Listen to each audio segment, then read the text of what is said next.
The College Baseball Experience SEC Conference Preview for 2025 on the Sports Gambling Podcast Network is brought to you by Underdog Fantasy. Sign up, and when you do, sign up with the promo code TCE SGPN. You get a 50% deposit bonus up to $1,000. Once again, that's Underdog Fantasy, promo code TCE SGPN.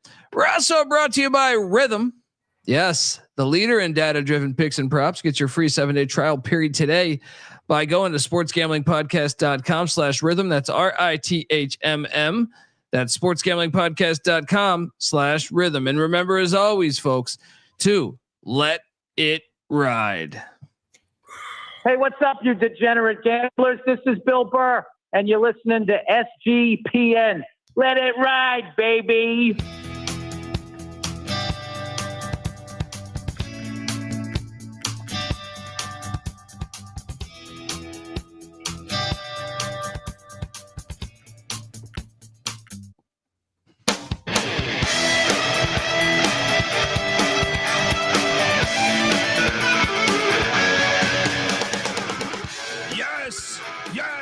Yes. Woo!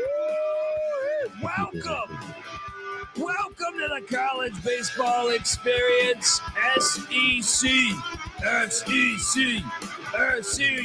Conference Preview for 2025. YouTube.com/the College Experience. Get on over there, hit that like and subscribe button, because we are talking about, you might not be able to say it in football anymore. That's what they say, right? But for sure in baseball, the premier conference in the college baseball world, the SEC conference. Look, there's new additions. We're going to talk all about them. If you're wondering, and we're going to break down every single team. And if you're wondering who the hell you're listening to, my name is Colby Swigga, Database Dad, a.k.a. Pick Dundee. That's not a pick. This is a pick. He was raised in the land down under, where a man thinks on his feet, speaks with his fists, and lives by his wits. When Dundee happened, he was a superstar. Nobody knows nothing. Somebody knows. Double the price. But no one touches Dundee. I love this. We are less than, what? Let me see if I can quickly do my math. 22 days. Okay. There we go. I would have said like 29 or something. I don't know. Valentine's Day. We are breaking hearts with the college baseball world. Opening day. Right around the corner. I am joined by my co-host. He is the man, the real guy doing this on the college baseball show over the years. I'm just here for just to talk to him and learn and try to bet on what he's advising me to do here. But he's also the man on the boards on the college basketball and football experience behind the scenes. Give it up for the great Noah Beanick. How you doing, brother? How's it going, Colby? Can't wait for this episode. Been prepping all off season, I feel like, for this one. And new additions to the SEC, new additions to the TCE team here with the third man in the booth. Yes, and Beanick, would you before I introduce third man in the booth, I mean, how big of a gap is it, the SEC and the rest of the conferences? I feel like it's getting smaller when you're comparing it to the ACC, but we'll talk about the two Big 12 teams that we added. You just don't get the weekends off that I feel like you get with the Big 12. And also, when we were previewing the ACC, who I think is the clear number 2, some of those teams don't have one arm like that. You're like, okay, we could bank on this guy going out there and dealing. Whereas a lot of these SEC teams have 2. And I think that's still the gap that the ACC needs to close if they want to compete with the SEC. You also need to get some national championships, as I think Virginia in 2015 is the only ACC championship since like the 1960s for the ACC, and the SEC has been dominating on that front. I think they've had just every year it's been a new team, not even like repeat champions within the last 9-year sample size for the SEC. They've kind of ran the show lately. Wow, drop it knowledge. It's been a while there. Besides the UVA run, we are also joined by third man in the booth. This guy, you know, he's a betting analyst at NBC Sports, former betting analyst at NBC Sports. Former. Also check out the Breaking Bet podcast. Give it up for the great Johnny V. How you doing, brother? I'm doing good, guys. Last week was a blast talking the ACC. I think if there was no desire to get off the air, we could have talked about the ACC all night. But let me tell you, I've been twiddling my thumbs, idling away the hours for not only the show and the sports be back, but the SEC preview. That's something special. And you know what's so crazy about this is like college football for so long, it was the SEC territory. And now at the college football playoff, we've seen the SEC in the sport take a step back, and people are always like, oh, SEC football. Yeah, it's still great. They got grown man playing the sport down there. But these people don't understand. The SEC is a baseball conference. That is the conference that reigns supreme in not only the sport of baseball, but all of college sports. SEC preview tonight, boys. Yeah, and I'd be curious. Let's just jump right in there. But I was wondering what you thought the gap was between them and maybe the ACC or just the rest of college baseball. I think Noah said it. I think he hit the nail on the head. The SEC is the best. It's great, and now with the new additions, I have some thoughts on Texas and Oklahoma coming over, but talent-wise, I definitely think it's better. But the ACC is so good, man. It's not as big of a gap as you would think, but it's definitely a gap that is big enough. And of course, pitching is what rules in college baseball. And while there are some horses in the ACC, Jamie Arnold, Jason DeCaro, et cetera, a lot of these teams there do not have the depth at pitching overall as the SEC does. You could bump into a team like Vanderbilt, maybe now Oklahoma in the SEC, and these teams are 6, 7, 8 arms deep. So you're not really seeing that. And I think that's the biggest difference between the SEC and the ACC. And then everybody else, every other conference, it's a pretty big gap. And one last thing before we jump into the team previews, I feel like I didn't want to change a single thing from when we previewed the SEC last season, Colby. We were drilling win totals left and right. I went 9-5 for every team in this conference. You went 8-6. You predicted Tennessee to win the national championship. I had Tennessee 8-1 to win the SEC regular season last year. We were all over this. Kept the same thing going. So a lot of the information that I've been taking, I put into a gigantic 22-man spreadsheet for each team. Baseball America, D1 baseball, perfect game for a lot of the recruiting information. And I can't wait to get into this. That's my citation for the entire show there. So yeah, and it's worth noting that this is the first college baseball season within the SEC where you're going to have Texas and Oklahoma in the conference. So obviously getting the Texas A&M game, circle your fucking calendars for that. Anyway, folks, we're going to jump into it. But before we do that, I do want to let baseball experience, part of the Sports Gambling Podcast Network, and in honor of the big game, yes, the Super Bowl, from now until February 9th, 15% off everything in the SGPN merch store. Get yourself a college baseball experience. Just college baseball experience t-shirt. Just hop on over there. Use that promo code Big Game. No space or anything between the two. Jump on over there, grab a shirt, grab a sweatshirt, grab a hat, something like that. And remember, as always, to let it ride. All right. If you didn't catch our ACC preview, it is up and available from last week. But if you're wondering how we do the rundown, we just pretty much go alphabetically. And that's how we'll start things off here with the Alabama Crimson Tide. Look, Rob Vaughn's second season. Remember they had that great gambling scandal. Like wasn't that like a Cincinnati sportsbook or something that it was flagged for just a ton of money spent on one game? Just no one in Ohio had bet on Alabama baseball the entire season, and someone comes in with just a ton of money. Anyway, 33-24 a season ago, 13-17 in the SEC. And they went out in the portal and just attacked, I would say, pretty aggressively, bringing in Brady Neal, catcher from LSU, Jason Torres from Miami, Garrett Stanton from Sanford, the Bulldogs there, Brennan Norton from Jacksonville State, Richie Bonamolo Jr. from Wabash. There we go. Deep sea diving they are. Bryce Fowler coming in from Pearl River. Because they had lost a lot of production. So just going out, bringing in a bunch of guys, and that's not including also, Bo Bryans, a Jones College transfer they're excited about, Carson Osmer, a Penn transfer going to the Ivy League. And they also are getting healthier, right? Because Riley Quick and Hagan Banks had season-ending injury a year ago. They're back. Now, they did lose a ton. That's why they had to hit the portal so aggressively. Gage Miller, TJ McCants, just some of the names. There's a slew of them that have left. Beanick, third. Yeah. So Rob Bond, second season.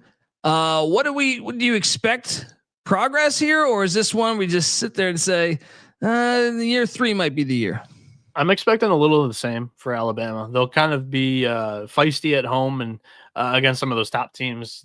You're looking for them to take care of business against some of the bottom teams when they come to town. But last year, this was a really good offense, top 5 in the SEC in a lot of categories. That's kind of where Rob Vaughn makes his money. They kept Jason Jackson, who was the interim head coach from that 2023 betting scandal roster. He was the pitching coach, and he had a lot of talent on this roster last year, and they just kind of battled injuries, and some guys just didn't perform up to the type of talent and what you wanted to see from the Crimson Tide pitching staff. So it's going to be a really interesting year on that front. Zane Adams comes in as the expected number 1. He's a sophomore.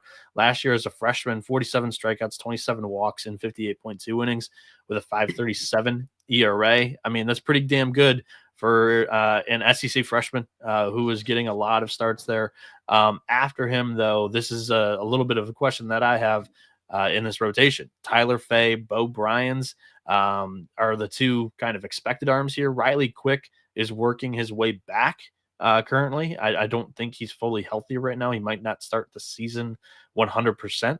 And I think that's probably a guy that you want in this rotation. Hagan Bakes is one of the better arms for this team, too.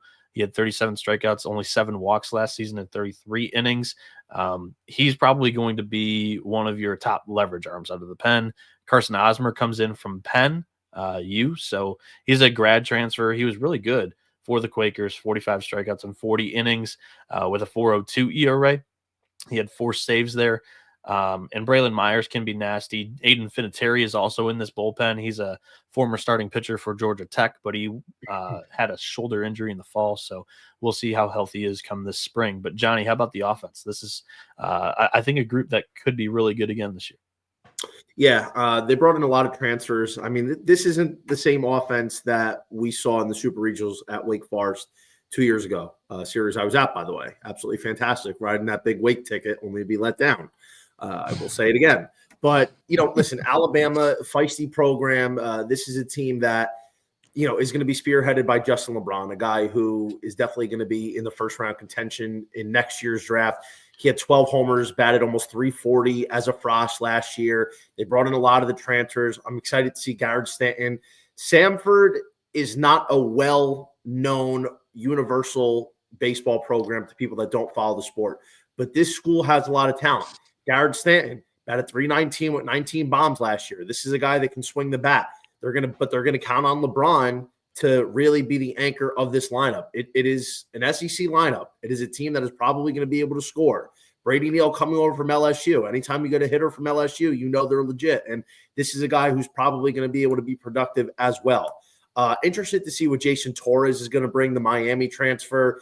He was a good bat for them. And, we talked about this last week with the ACC. Some of these guys are very talented, but they might not get the same opportunities on a team, and that's why they transferred. And listen, transferring from Miami to Alabama, 2 great programs historically. I think Torres is going to be a big contributor in this one as well. And that's kind of a name in the transfer portal this offseason that's kind of gone under the radar. So I do think with the fact that this offense has some skill guys. I like me some Will Hodo. 11 home runs this year. Think he could maybe round it up a little bit closer to 20. I expect him to score runs, but the problem is the pitching, as always, is a question mark for them. They lose Alton Davis, who wasn't good last year, struggled with command problems out of the back end of the bullpen. But 2 years ago, he was one of the more reliable late inning guys. Now he's over at Georgia. But Zane Adams is interesting. This is a guy who's now being asked to at least start the season to be a Friday night guy after Ben Hess gets drafted in the first round by the Yankees.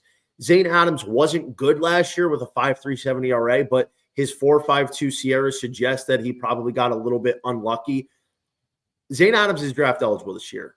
I don't foresee him being a first rounder, but if he has the kind of bounce back year that he's capable of having with the stuff that he has and the talent he has, only walking 27 guys in 58 and 2/3 innings, think you got to be a little bit better than that. I could see him being a mid-second rounder. Well, yeah, real quick. The two outfielders, the two new ones coming in from junior college. Bryce Fowler was a junior college All-American. Richie Bonamolo is an expected star as well. Those two are going to be really key additions for this Crimson Tide offense. And one more quick thing to add. If you watched the show last week, you remember me doing this, pointing out the schedule. Obviously, the SEC is a gauntlet. It's hard to find any type of relief. But if you're Alabama to open up series play, you start out with Texas A&M and Tennessee. Then you got Oklahoma. Auburn is no slouch, and then you got Mississippi rivalry State, series too. LSU. So that's not really a gimme. So there's really no breaks, especially to start out. I mean, Texas A&M, Tennessee, and Oklahoma. Those 9 games, it's not out of the realm to see them lose 7 of them. Yeah, that's an absolute brutal schedule, but you never know. I mean, it's easy to see a tide turn. Folks, look, before we jump to the next team, I do want to let you know that the college baseball experience is brought to you by DraftKings Sportsbook. Playoffs. We're talking about playoffs. Yeah, bet we are. Get in on the action at DraftKings Sportsbook, an official sports betting partner of the National Football League, with the playoffs actually going on right now. Look, scoring touchdowns is key to winning in the playoffs, and you can score big by betting on all of them at DraftKings, the number one place to bet touchdowns. Maybe you're new to this whole operation. Well, you're ready to place your first bet. Try betting on something simple like a player to score a touchdown. Go to DraftKings Sportsbook app and make your pick today. New customers can bet $5 and get $200 in bonus bets instantly at DraftKings Sportsbook. So what are you doing? Download the DraftKings Sportsbook app, but make sure you use that promo code SGP. That's once again, promo code SGP for new customers to get $200 in bonus bets instantly when you bet just $5. Only on DraftKings Sportsbook. The crown is yours. Gambling problem? Call 1-800-GAMBLER. In New York, call 877-8-HOPE-NY or text HOPE-NY. In Connecticut, help's available for problem gambling. Call 888-789-7777 or visit ccpg.org. Please play responsibly. On behalf of Boot Hill Casino and Resort in Kansas, 21 age plus varies by jurisdiction. Void in Ontario. Bonus bets expire 168 hours after issuance. For additional terms and responsible gaming resources, see dkng.co/audio. All right, we are back on the college baseball experience, and now we jump on over to. So we just got done talking Tide. We'll talk about the Auburn Tigers in a second, but alphabetically, first we got the Arkansas Razorbacks. Dave Van Horn, 22nd season. Good Lord, right? 800. He's only got 883 wins. No big deal. They were 44-16 a season ago, 20-10 within the SEC. And this is a team that, they did take some hits. I feel like it's almost impossible not to take hits these days, but Peyton Stovall's gone. Ben McLaughlin gone. Hudson White, Peyton Holt, Hagen Smith, Brady Tigert, all these guys gone. There's a slew of other ones after that as well. So what they had to do, you had to go, attacking the portal once again, bringing in several guys here. Logan Maxwell is a big one from TCU. I know they're excited about. Same with Charles Davalon from Florida Gulf Coast. And man, they hit that. You put a BYU transfer on here. Kuhio Aloy. I think you drilled it. One of just so the folks know, a lot of people enjoy me going doing the BYU football preview when I break down the whole roster, and you're just naming these Polynesian players. I got no idea how to name or how to pronounce, half the roster because they're backups and stuff. But anyway, you got one sprinkled in there. BYU. Who knew that their baseball team was he's the brother of Vahiva, the starting shortstop here for Arkansas. So good connection there. There we go. Also Brent Iredale coming in from New Mexico Junior College. How many one thing I did not notice is coming into this, past couple of years is how the game is growing in Australia. I feel like there's a lot of Australian players, more than you realize. Cam Coezel also coming in from the Commodores of Vanderbilt, and then they went out and they brought in Zach Root from East Carolina. Zach, you're all confused. You don't know what you're doing. All right. I know you're talented, but what are you doing leaving the jungle? All right. Now I will say Arkansas Razorback fans provided maybe the best fan clip of all time when they had that fan grab a what was that? Was that a possum? Was that a possum a few years ago? Yeah. He got a standing O, checked himself into the hospital about 12 hours later with rabies. Fantastic stuff. Anyway, B-Nick, what do you make of this Razorback team? We know the crowd is great, and they did a great job out in the portal. Yeah, I love it. And I like a lot of the returning pieces, and they spice it up with the portal, like you mentioned.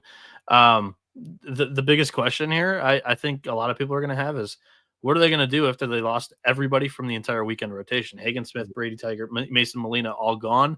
Well, Gabe Gackle, welcome to the show. Last year, he was kind of one of their big leverage arms, kind of a similar role to what Hagen Smith had his sophomore season as well prior to his draft year. Gabe Gackle now, as a sophomore, is going to step into the Friday night starter role. And this kid's got an electric arm, high 90s fastball, great off speed. Last year, he had a 2.32 ERA, 57 strikeouts, 19 walks, and 42.2 innings. I think they went out and got one of the best transfer arms in the portal. Sorry, Colby, but Zach Root's going to be great in the SEC, I think. He's funky enough as a left-handed pitcher to really provide some deception for a lot of these really good hitters. Last year, he had a 3.56 ERA, 76 strikeouts, and 68 innings. Landon Beidelshees is a Ohio State Buckeye transfer who I was lucky enough to see in person. This kid's got a really good arm as well. I don't know if it's going to be him or Gage Wood that gets that final starting spot, but whoever does not, they are probably going to be in a really important position in that bullpen to go alongside some really fun arms. Will McIntyre's back for a 5th season. Christian Fauch can run it up in the high 90s. And Carson Wiggins is the younger brother of Jackson Wiggins. This kid's a monster, 6'5", 210. Fastball is up there in the high 90s there. And I think he's got a good enough off speed to get the job done in the ICC. Very high on this pitching staff. The offense has let them down a couple of times recently, the last 2 seasons, to purple Big 12 teams in their home regionals. But last year they were young. I think another year of some development for some of these guys. I look at specifically Vahiva Aloy, who led the Cape Cod League in home runs, 8 home runs per game, 8 home runs in 21 games played in that league. And Ryder Helfrich, the catcher, led the league in home runs with 11 and 142 ABs. Those are 2 really important hitters in this lineup. Kendall Diggs as well provides some senior experience for Arkansas. I'm high on this team to compete for an SEC title. Johnny? Arkansas was my preseason winner last year. I liked Arkansas coming in. Hagen Smith heading up that rotation. Mason Molina was good the year before at Texas Tech. Brady Tiger coming in from the pen, who was good a couple years ago as well.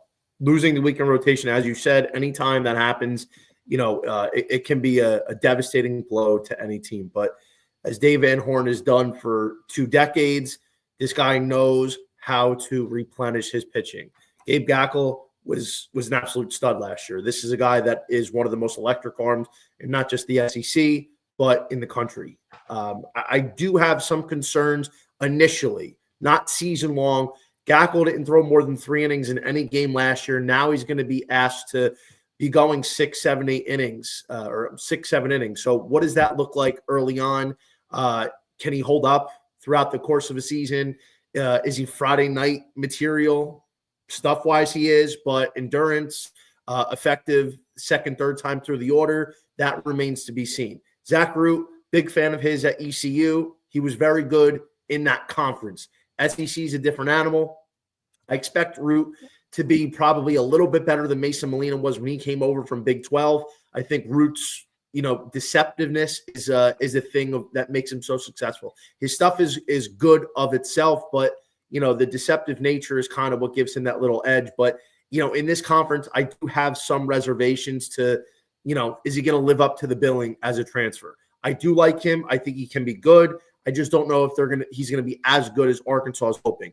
Landon Beidelshees is a guy that is really intriguing coming from Ohio State. I think his numbers don't necessarily reflect last year's numbers don't necessarily reflect the kind of talent he has. But the good thing is Arkansas has got so much pitching. They're always one of the deepest staffs.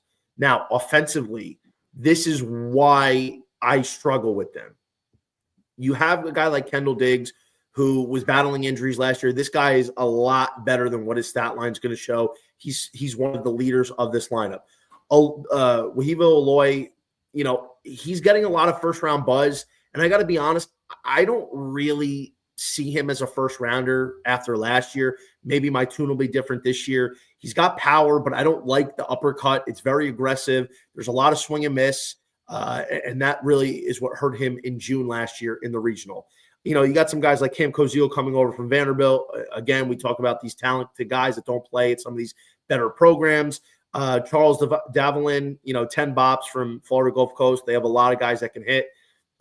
Reese Robinette's a guy that has a lot of power. I don't know how much, how many at-bats he's going to get. Logan Maxwell from TCU is probably one of my favorite pickups here. This guy is very under the radar for the Horned Frogs. He was one of their best hitters in the College World Series a couple years ago. So I expect him to hit for a high batting average. The guy who I think has to be like the it factor is Ryder Helfrich. He came up with some big hits late in the season last year, but he only batted 179, only had 3 homers. So this guy, especially at the catcher position's got to produce something consistent throughout the year, even be a move the line guy. The issue is there's so many moving parts here. I just don't know if Arkansas is going to be able to do it on the offensive end to the level of some of these other teams. And some of these other teams have pitching staffs that can compete with theirs. It's a lot of talent. It's a lot of what ifs. But the biggest problem for me with Arkansas, Noah, is the fact that every time they get to the regionals, they always implode. Yeah, I mean, I'm not talking about I think they compete for regular season, like Dave Van Horn's done every single season. Last year, the offense was pitiful. They still won the SEC West. I don't think that this offense is getting any worse. I think there's some development that I can count on. So I like Arkansas, and I'm betting on Gackle. I don't think there's any concerns, just like there weren't any with Higgins Smith last year. I even drafted them in our fantasy league in the third round. So, I like Gackle. I like Gackle. I like him to potentially be a first rounder next year if he starts coming up very impressive this season, because this could set the table to a draft year next year. One interesting thing about Arkansas, especially if we're talking for the SEC odds, pretty good schedule to start out. They're at Ole Miss, then they come home and play South Carolina, then they're at Vandy, then they have Mizzou.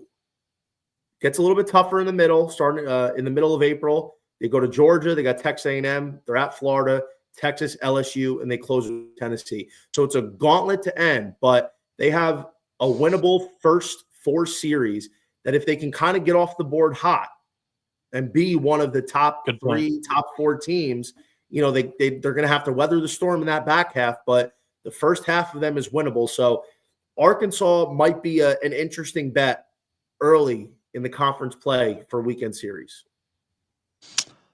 Jumping now to the rivals of Alabama, the Auburn Tigers. Butch Thompson, 9th season, 283 and 212 and 1 all the time.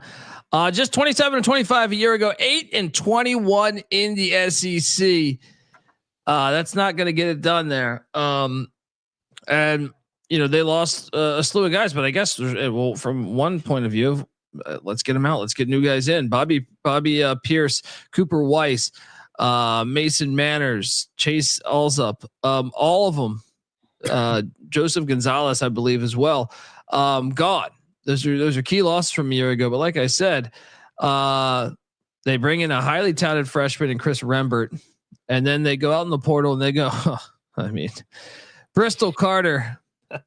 I don't know what you're thinking, leaving ECU for Auburn, just for a bag of cash. I mean, come on, buddy. They also bring in Lucas Lexington Steele from Samford, Eric Snow from South Florida, Jet Johnston, great name, from Texas A&M. Obviously, they were great.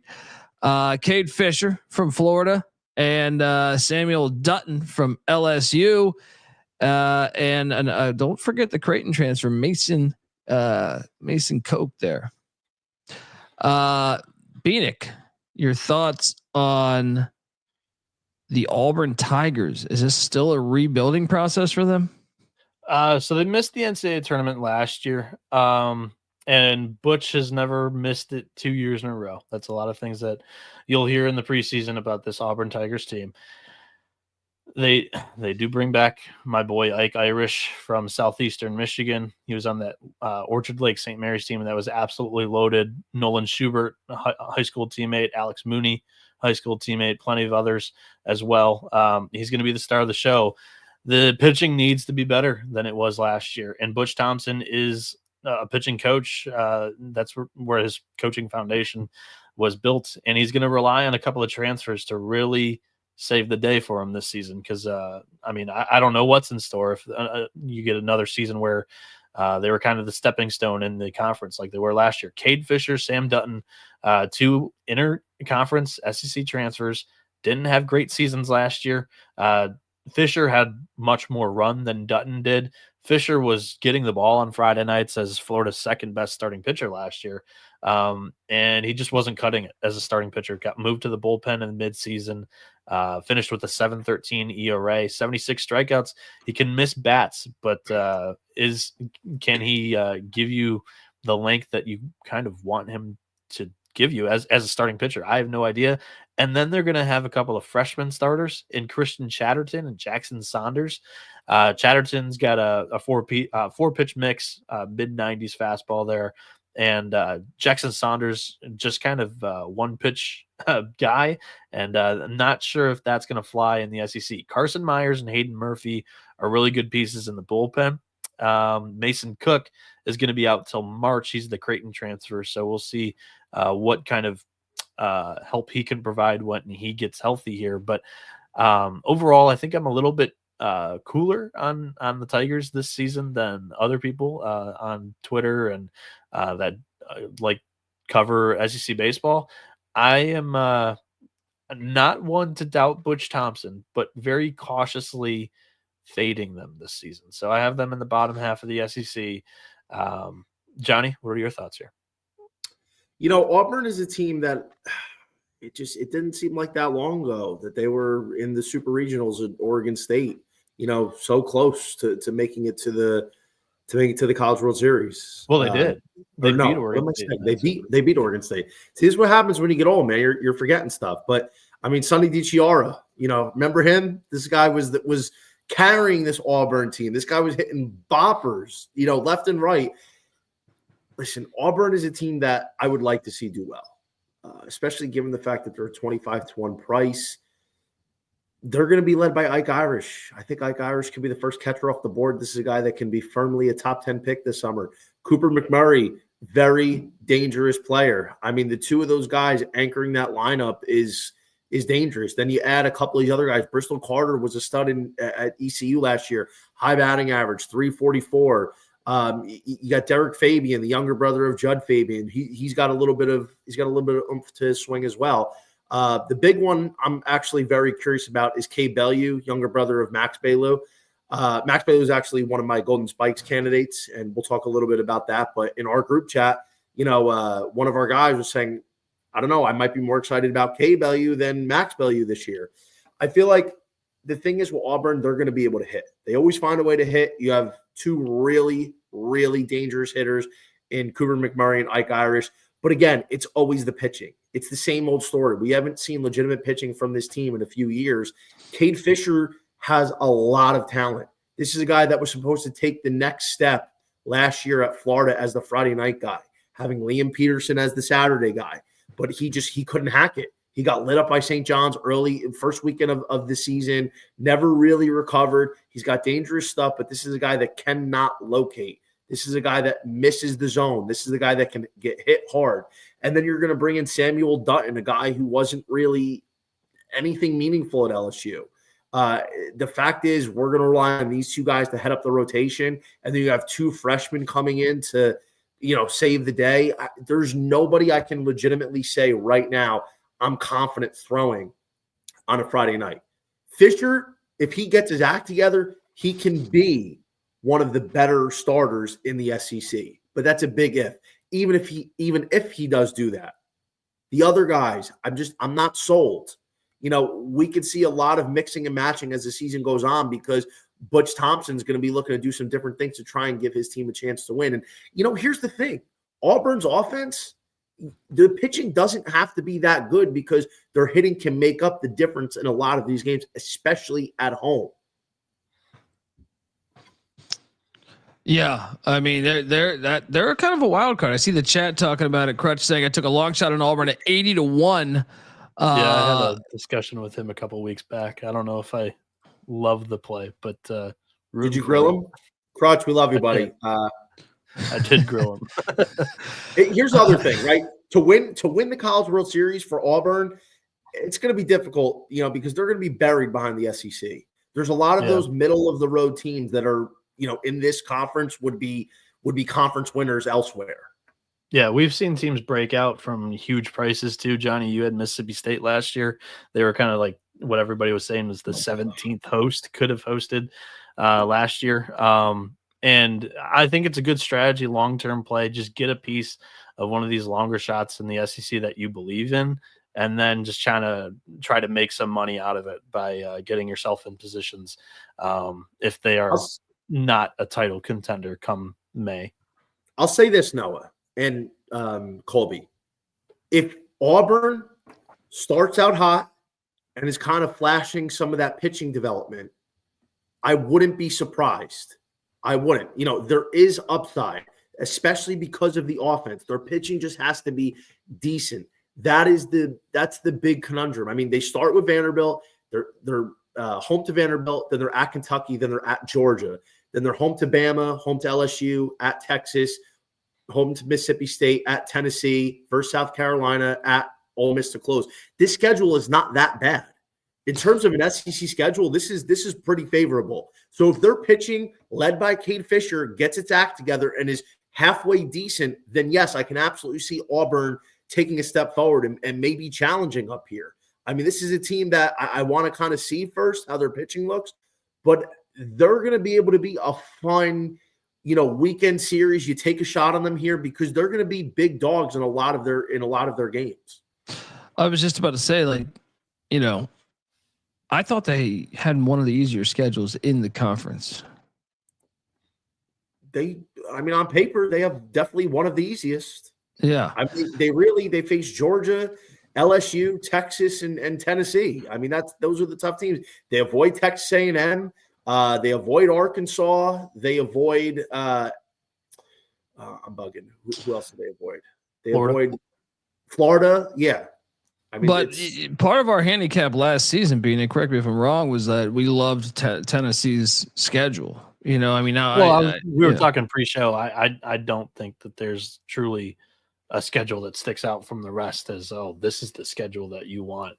I just think that there's 13 teams in the SEC that are top 40 in the country. Like every single week, it's a damn grind. So I really haven't put, I looked at the schedule, did an episode on it back in October when it came out, but I don't think there's any kind of really advantageous huge advantage. Okay, fair. Folks, before we get to the next team, I want to let you know that the college baseball experience is brought to you by Underdog Fantasy. Yes, Underdog Pick'em has one of the biggest menus for all of sports, and Underdog is always making it easier to win with profit boost and gimme pick'ems. They got college baseball, they got college football, they got college basketball, they got everything really: MLB, NFL, MMA, NBA, NASCAR, and much more. And you can now use specials and boost on all flex entries as well. So what are you doing? Sign up. And when you do, sign up with that promo code TCE SGPN to claim your special pick plus first time deposit offer. up to $1,000 in bonus cash. That's underdogfantasy.com, promo code TCE SGPN. We're also brought to you by Rhythm. Yes, SGPN's proud partner Rhythm is the #1 AI-powered sports betting platform, and it helps provide bettors of all levels the ability to build custom predictive betting models in seconds. Look, you can sit back and copy one of the top performing models from the leaderboard. You'll probably make money. But me, I like to build my own, and then Rhythm will adjust around what I like. It's absolutely fantastic, folks. So get on over there. They got the brand new app. You can check it all from your app. They got it all: NFL picks, NFL props, college basketball, NBA. What you better believe when baseball comes around, they'll have that action for you. Claim your free 7-day trial period today by going to sportsgamblingpodcast.com/rhythm. That's RITHMM. That's sportsgamblingpodcast.com/rhythm. All right, we are back talking Southeast Conference baseball, and next up, let's go to Phoenix boys. Man, the Florida Gators, 36-30 a year ago, 13-17 in the SEC. Kevin O'Sullivan, 17th season, 717 wins and 349 losses in that tenure. Obviously, Beanick, I know this is a team near and dear to your heart. Losing some big guys like, say, Jack Caglianone. Gosh, I can't fucking pronounce his name right now, but he was a stud. Dale Thomas, Michael Robertson, Brandon Neely. They just got, they lost a lot of production from a year ago, but they are bringing back some. So they went out in the portal and brought in some talent, but they also bring back Colby Shelton, Luke Heyman, Brody Dunne.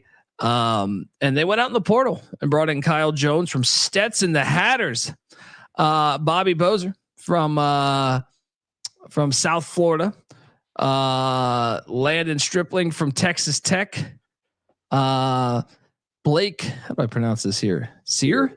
Yeah. Yep. From Miami, the Hurricanes here. Is a guy battled injuries last season, but nice get there. Justin Nadeau coming in from the Dolphins of Jacksonville. Billy Barlow from Clemson, and then Matthew Jenkins from Santa Fe College right there. Wow. Go check it out. Some art in Santa Fe. And we got a pitcher. Beanick, your thoughts on the Gators?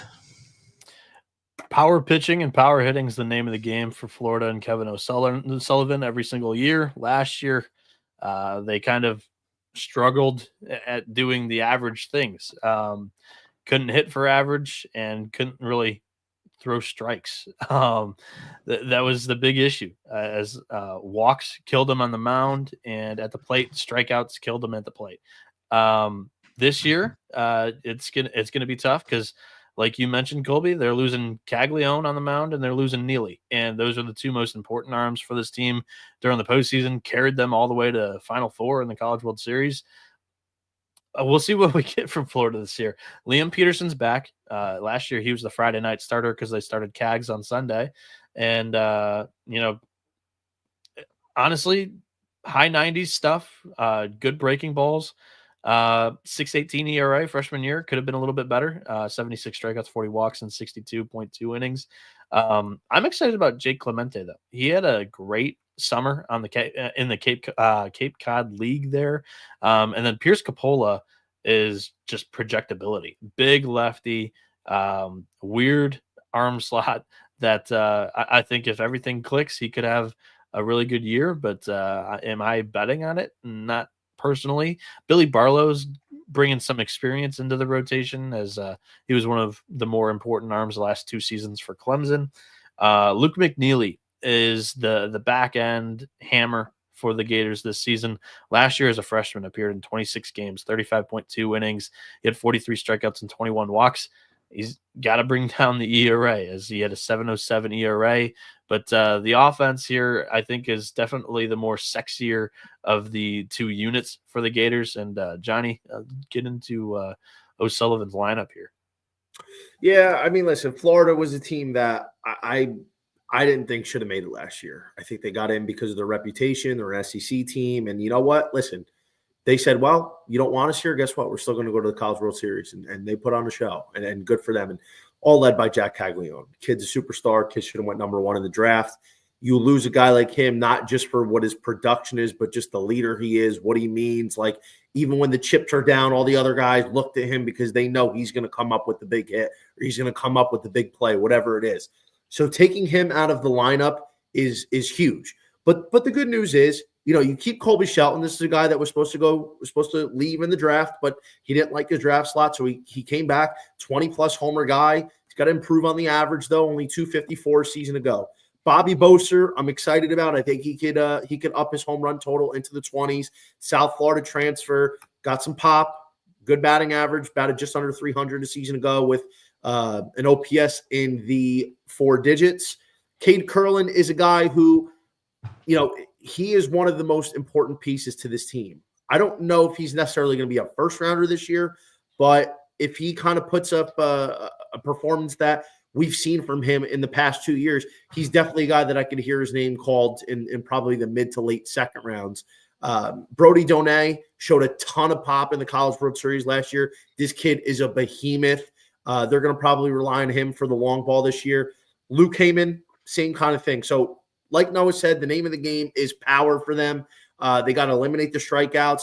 Typically, the teams that make the run are the ones in the crucial moments, can get on, get over, and get in, not strike out, put the ball in play. So I think when it comes to Florida's lineup, they're going to be fine. They're going to go through some growing pains without Cags having to, hit a pop-up and it goes 500 feet because it carries, because he's so strong. I think they're going to be fine overall as a lineup. Blake Sear as well. I'm very excited about Sear. This is a kid who was a monster as a freshman. I think, last year wasn't his best, and he's going to come and have a big season this year. Look out for Blake Sear. I think he can end up flying up draft boards. Pitching even though they don't bring back Cags, they return 5 guys that hit 14 plus, 13 plus home runs. Ty Evans, this season was cut short because of a broken wrist, but I mean, he was one of the more important offensive pieces there too. Yeah, they're going to be able to hit. Even without Cags, their offense is going to be good. It's how bad do they strike out? What does their runners in scoring position look like? That's always the big thing with them, especially now. Pitching is where it can really, really vary. They're going to be a high variance pitching staff. The thing that worries me outside of the rotation is, you look at Brandon Neely. Brandon Neely was one of the most consistent and one of the most clutch closers in college the last 2 years. This guy was nails, especially in the postseason. So you're losing that guy where you're like, listen, it's a tight game. It's one run. There's 2 guys on. I'm sending in Neely to shut it down because I know he's going to do it. You don't have that guy right now. Nobody in this staff has proven to be that guy in the late innings. Liam Peterson, I think, if he can clean up his act, he went through some growing pains as a freshman. He's got really good stuff. If he continues to develop the command, able to hit his spots, able to mix his pitches, even in the SEC, I think he can take that jump this year. We're going to be seeing this guy called high up next season in the 2026 draft. Pierce Coppola, kid from my neck of the woods. He's from North Jersey. This kid I've been hearing about for a long time. He's actually friends with my little cousin. He goes, oh, this kid is a maniac. I've been hearing about him since he was like 14 years old. If Pierce Coppola can stay healthy, this is also a guy that is going to be a joy to watch and a joy to bet on because this stuff is awesome. And as Noah said, the arm slot is very funky. It's hard for it's hard for hitters to pick it up. 6'8" frame. I just don't know at the moment if I can bank on Florida's what-if pitching staff. I would put Florida, because of the experience, because of the coaching, and because of the talent, I feel like they're still, for me, a top half team in the SEC. I have them right outside of my top 5. I don't think they're going to make a run to the College World Series or win it, but it's a team that I can see being something of a contender, probably in my tier 3 bucket in terms of title runs. I agree with you. Honestly, schedule-wise, it's tough in the beginning. They're at Tennessee, then they're home to Georgia, softens up with Ole Miss. They got Vandy, Mizzou, Mississippi State. Then they got Arkansas, South Carolina, Texas, Bama. So the schedule is not brutal. That's why I think their 13-17 record last year, I could see that being a little bit more of 16-14. All right, let's talk about their rivals, the Georgia Bulldogs. This is the team, Beanick, that I hit on last year. 43-17, 17-13 in the SEC for Wes Johnson. Now, look, I mean, it wasn't that long ago that they won 21 games in SEC play. 17 last year, I think, was a surprise. Some they lost a good amount of players though from that team. Charlie Condon, Corey Collins, Dylan Goldstein, Brian Zeldin, just a slew of guys that are now gone. Now they went out in the portal, brought in this one might. Beanick, do you know which team brought in the most transfers? Because I was thinking it might be the Georgia Bulldogs. This one killed it. Georgia and Kentucky killed it in the portal. They brought in a lot of pieces. Yeah, and just to name some of them, Brian Curley from VCU, Zach Brown from Ohio State, Alton Davis from Alabama, Christian Adams from FAU, Daniel Jackson from Wofford, Charlie Jones from Air Force, going out to the Air Force to get some. Devin Obie from Duke. We know Duke was a fun team a season ago. Nolan McCarthy coming in from those Kentucky Wildcats. Ryan Black from the Mavericks of UT Arlington. Rylan Zabrowski from the Miami, Ohio Redskins. So, I mean, they brought in a slew of guys. The question is, can they duplicate the success from a season ago? Beanick, your thoughts on these dogs? Well, I think they got better on the mound. Last year, that was the big issue, and I think a lot of the losses are addition by subtraction. And like you mentioned, 3 key additions here. Alton Davis, a big-time left-handed arm coming in from Alabama.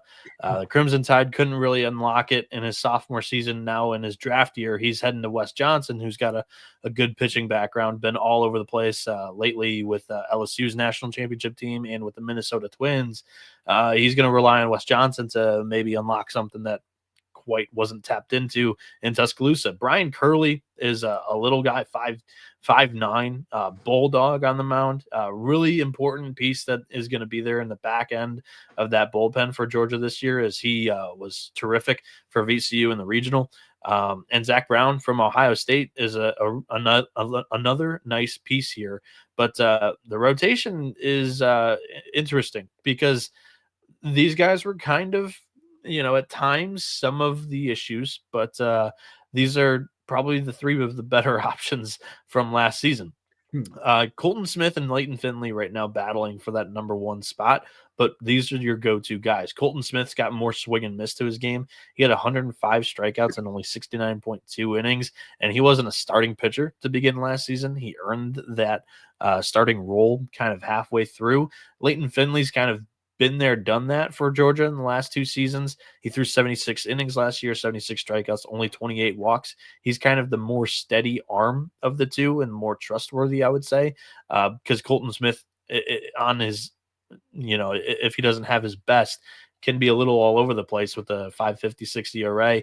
But Zach Harris, the number 3 here, is, going to be taking a step up into the starting rotation. Last year, he was kind of a swing guy. He'd either start games and only go a few innings, or he'd be kind of middle relief, long relief. He appeared in 20 games last year, 45 strikeouts, only 18 walks in 38 innings.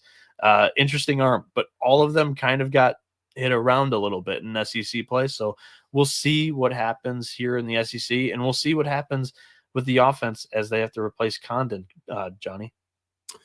I love Georgia this year. I was a little hesitant. So here's the thing. I kind of do a mental inventory of, okay, who do I like when I look at these teams, and, kind of do some research. And then I find out more information and, listen to some of the D1, the D1 insight on who's going to be there and what are they expecting. And, over the last few weeks, my take on Georgia has improved. I had Georgia probably 7 a few weeks ago, like 3 weeks ago, and kind of seeing who they brought in, kind of seeing what it was going to look like after reading the D1 articles and seeing their interviews with the coaches. I'm like, you know what? I think I got to move them up. They're inside the top 5 for me, even with the loss of Charlie Condon, and that's why I was like, I don't know, can they absorb that loss? And truthfully, I think they can. Charlie Condon, Golden Spikes winner, thank God I hit that last year, was a superstar. He was the best player in college baseball. You don't just lose him, though. You lose Corey Collins, the guy who was batting leadoff. The guy who was probably the most unsung hero of not just the team, but probably the conference. Him, Condon, and Dylan Goldstein. You lose all three of those guys. That's 70 home runs right there. But you know what?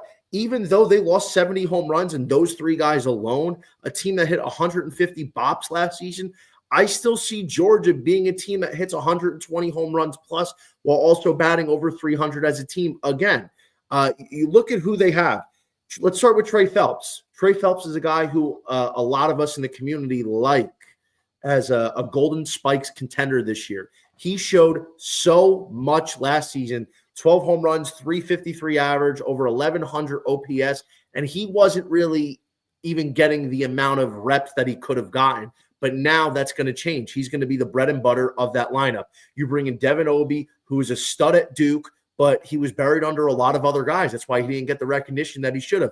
Nolan McCarthy, a behemoth for Kentucky, has a lot of power. You have Slade Alford, who was under the radar, 17 home runs, 300 average. You bring in a Ryan Black from UT Arlington, doubles machine, 21 doubles.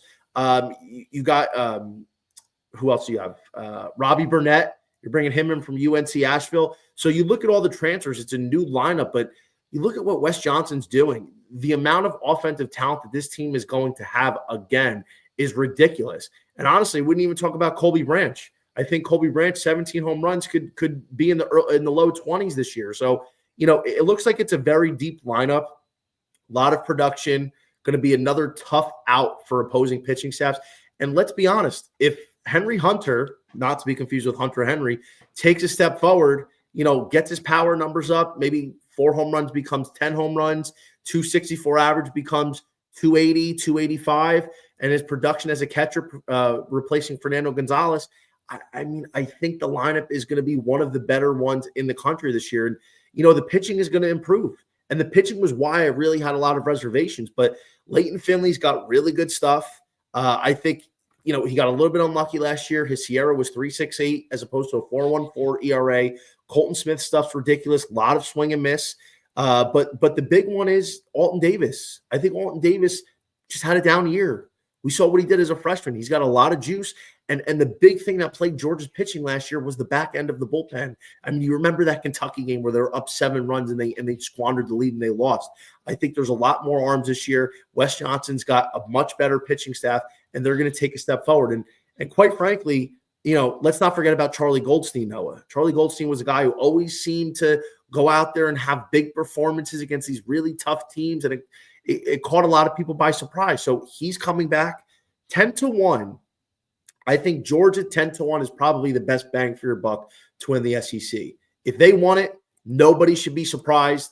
And considering the schedule they have, it's not brutal. It's tough. It's SEC. They start out with Kentucky, then they go to Florida, they play Auburn, then Texas, Arkansas, Vanderbilt, Oklahoma, Mizzou, Alabama, and they close with Texas A&M, which you better believe that's going to decide somebody's hosting in the super regional or the regional. This is a team, even in I would say a tougher schedule for the SEC, definitely can win it. 10-1 is a good buy.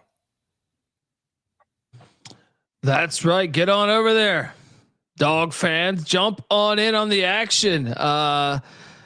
Let's talk about, I know the chat has been talking for a little bit here about these Kentucky Wildcats. Obviously just a magical run a season ago. 46-16, 22-8 in the SEC for Nick Mingoni.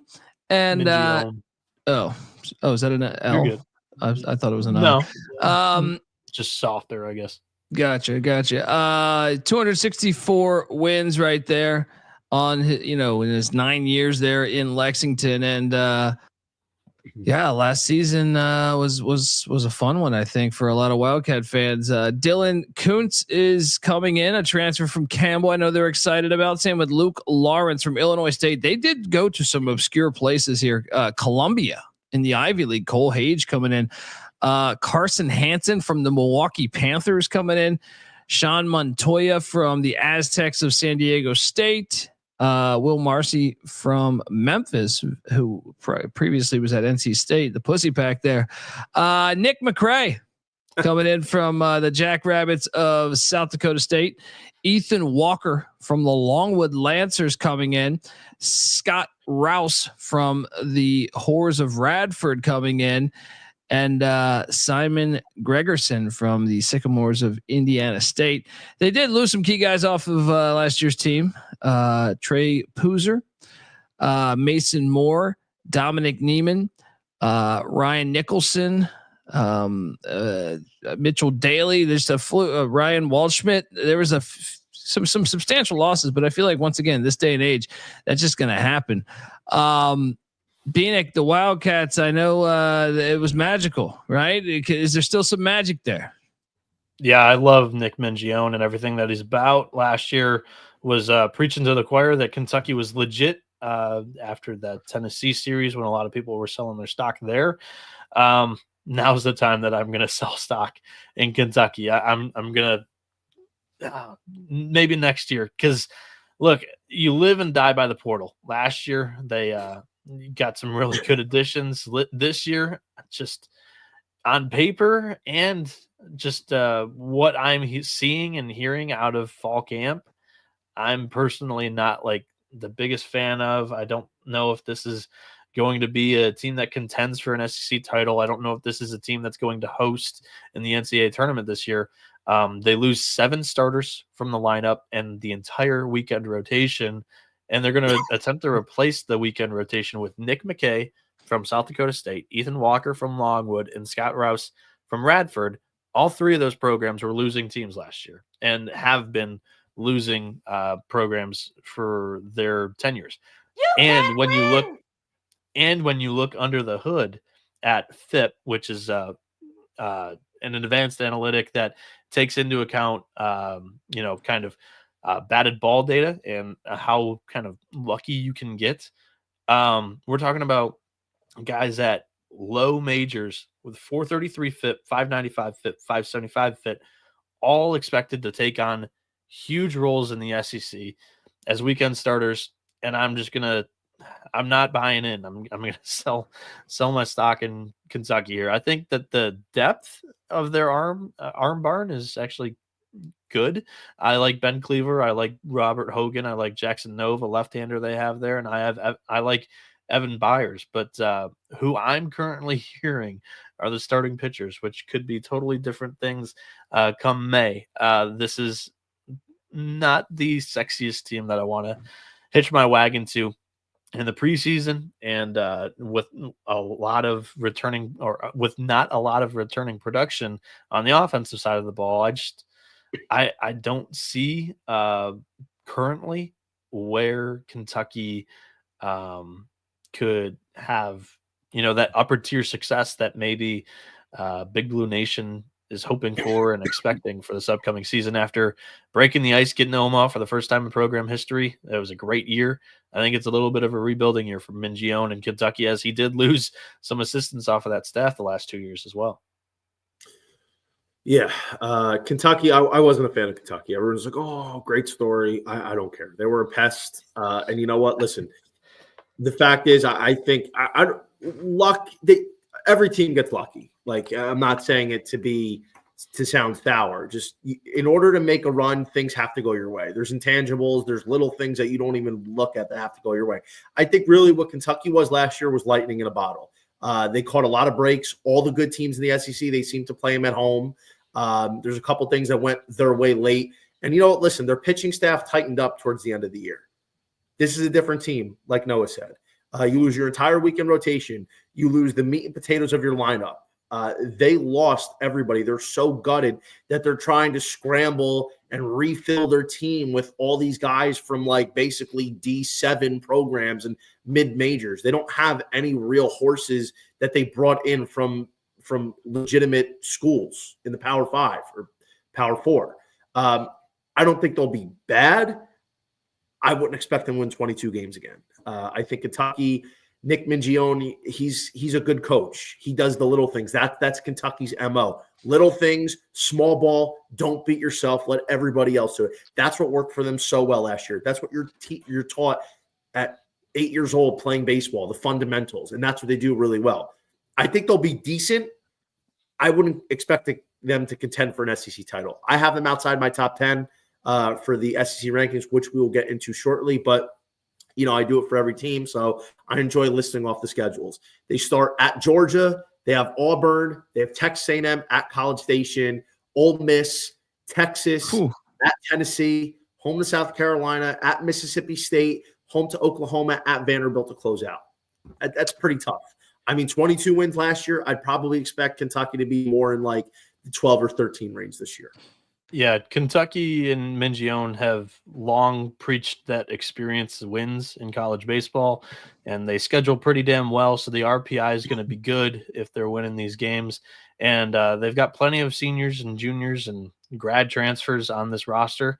We'll see if it pans out. And if it does, and I'll happily eat crow. And you know what? I might even buy in more to this kind of thinking and roster building. But I'm going to wait and see on Kentucky this year. All right, let's hop on over to the LSU Tigers. Obviously, they were fantastic. Won a national championship recently, and look, 43-23 a year ago, 13-17 in the SEC. What? That's not supposed to happen. Jay Johnson in his 4th season there in Baton Rouge, 137-62.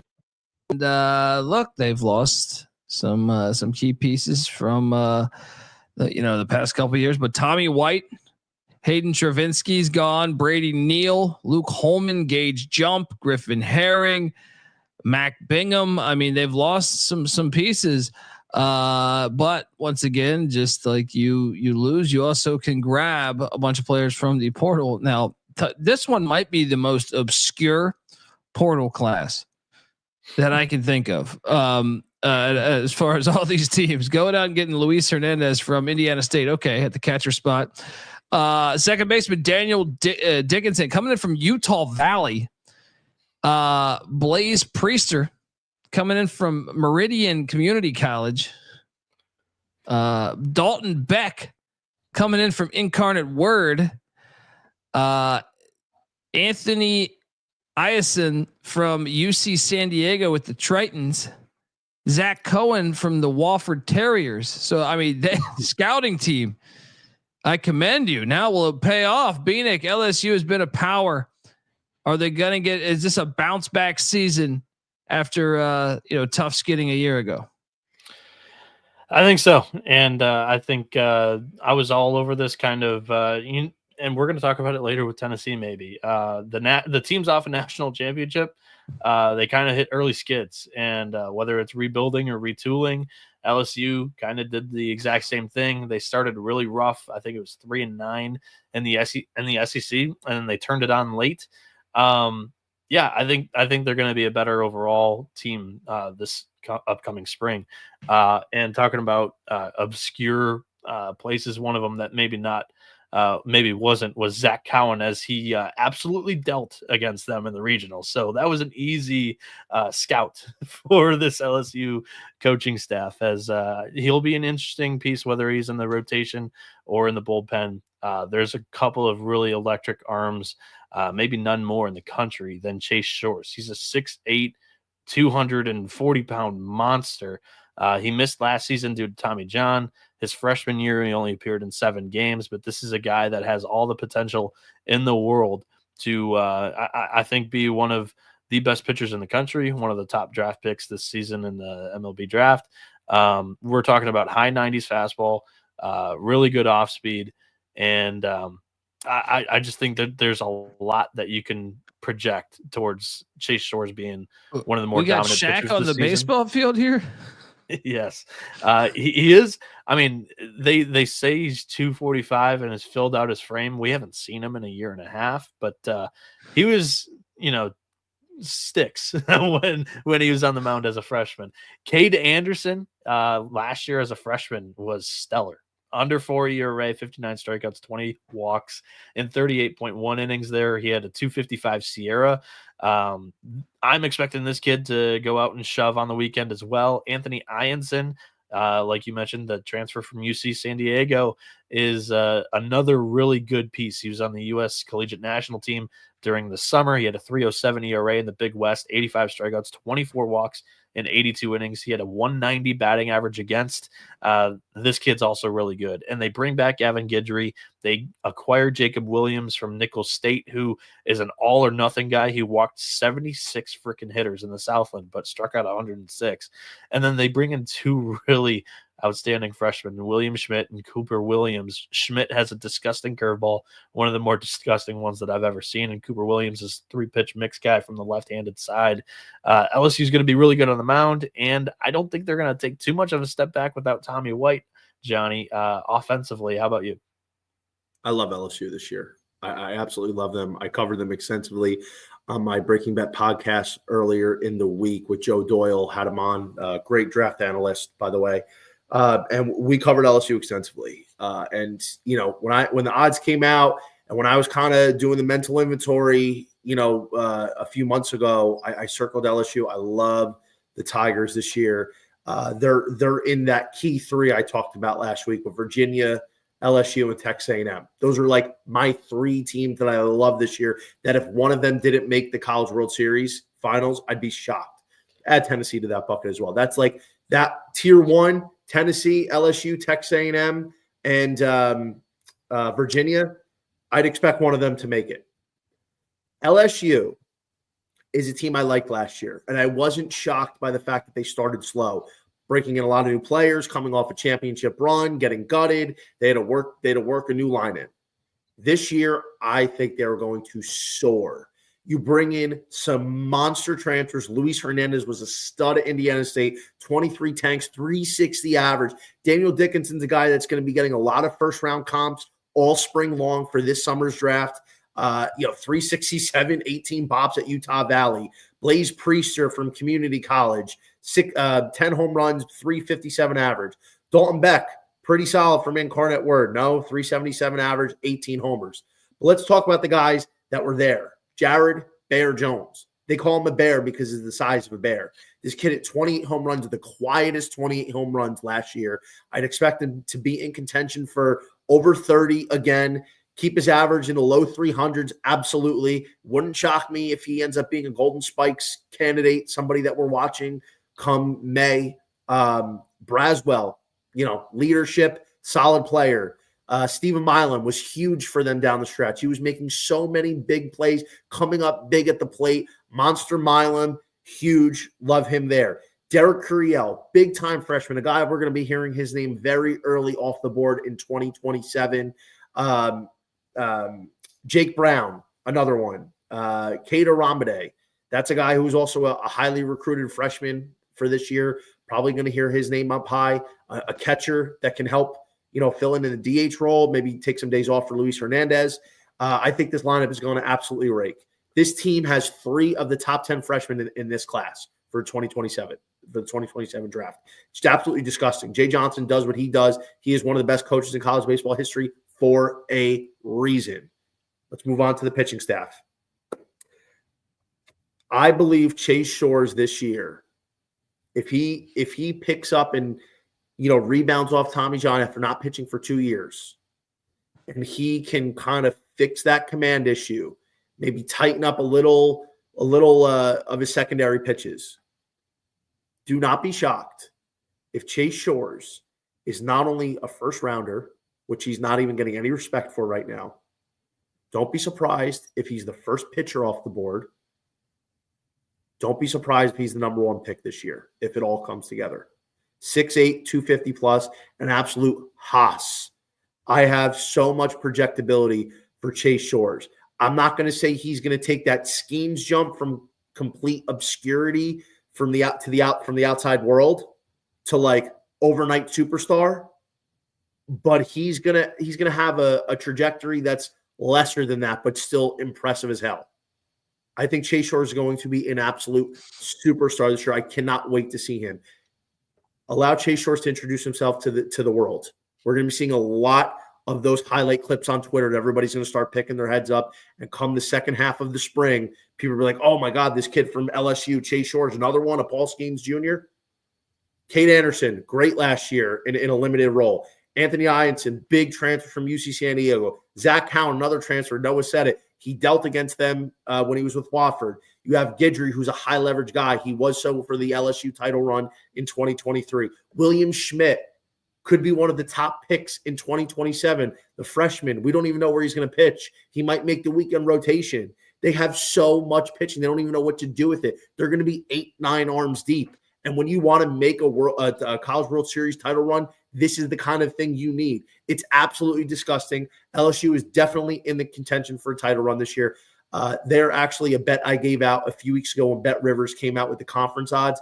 I have LSU, a 2-unit play at 7-1, along with Texas A&M, who we will cover. I think LSU is going to be a 21-plus win SEC team. And I apologize, I'm running a little bit long. I'm very passionate about this group this year. You're good. You're good, man. Mizzou, Texas, Mississippi State, Oklahoma, Auburn, Alabama, and then so that's like the first couple months. Then it gets hard at the end. Tennessee, Texas A&M, Arkansas, they close with South Carolina. But this is a team that's absolutely going to be looking like they're going to win 21 to 22 SEC games this year. Love LSU. Bye, fucking bye. Yeah, I mean, shit. I mean, I was already feeling all right about them, but after hearing you talk, I'm ready to go go double down. All right, let's jump next to Hail State. 40-23 a year ago, Mississippi State was the Bulldogs there with Chris Lemonis, 7th season, 207 and 116. It wasn't that long ago that they won the national championship there.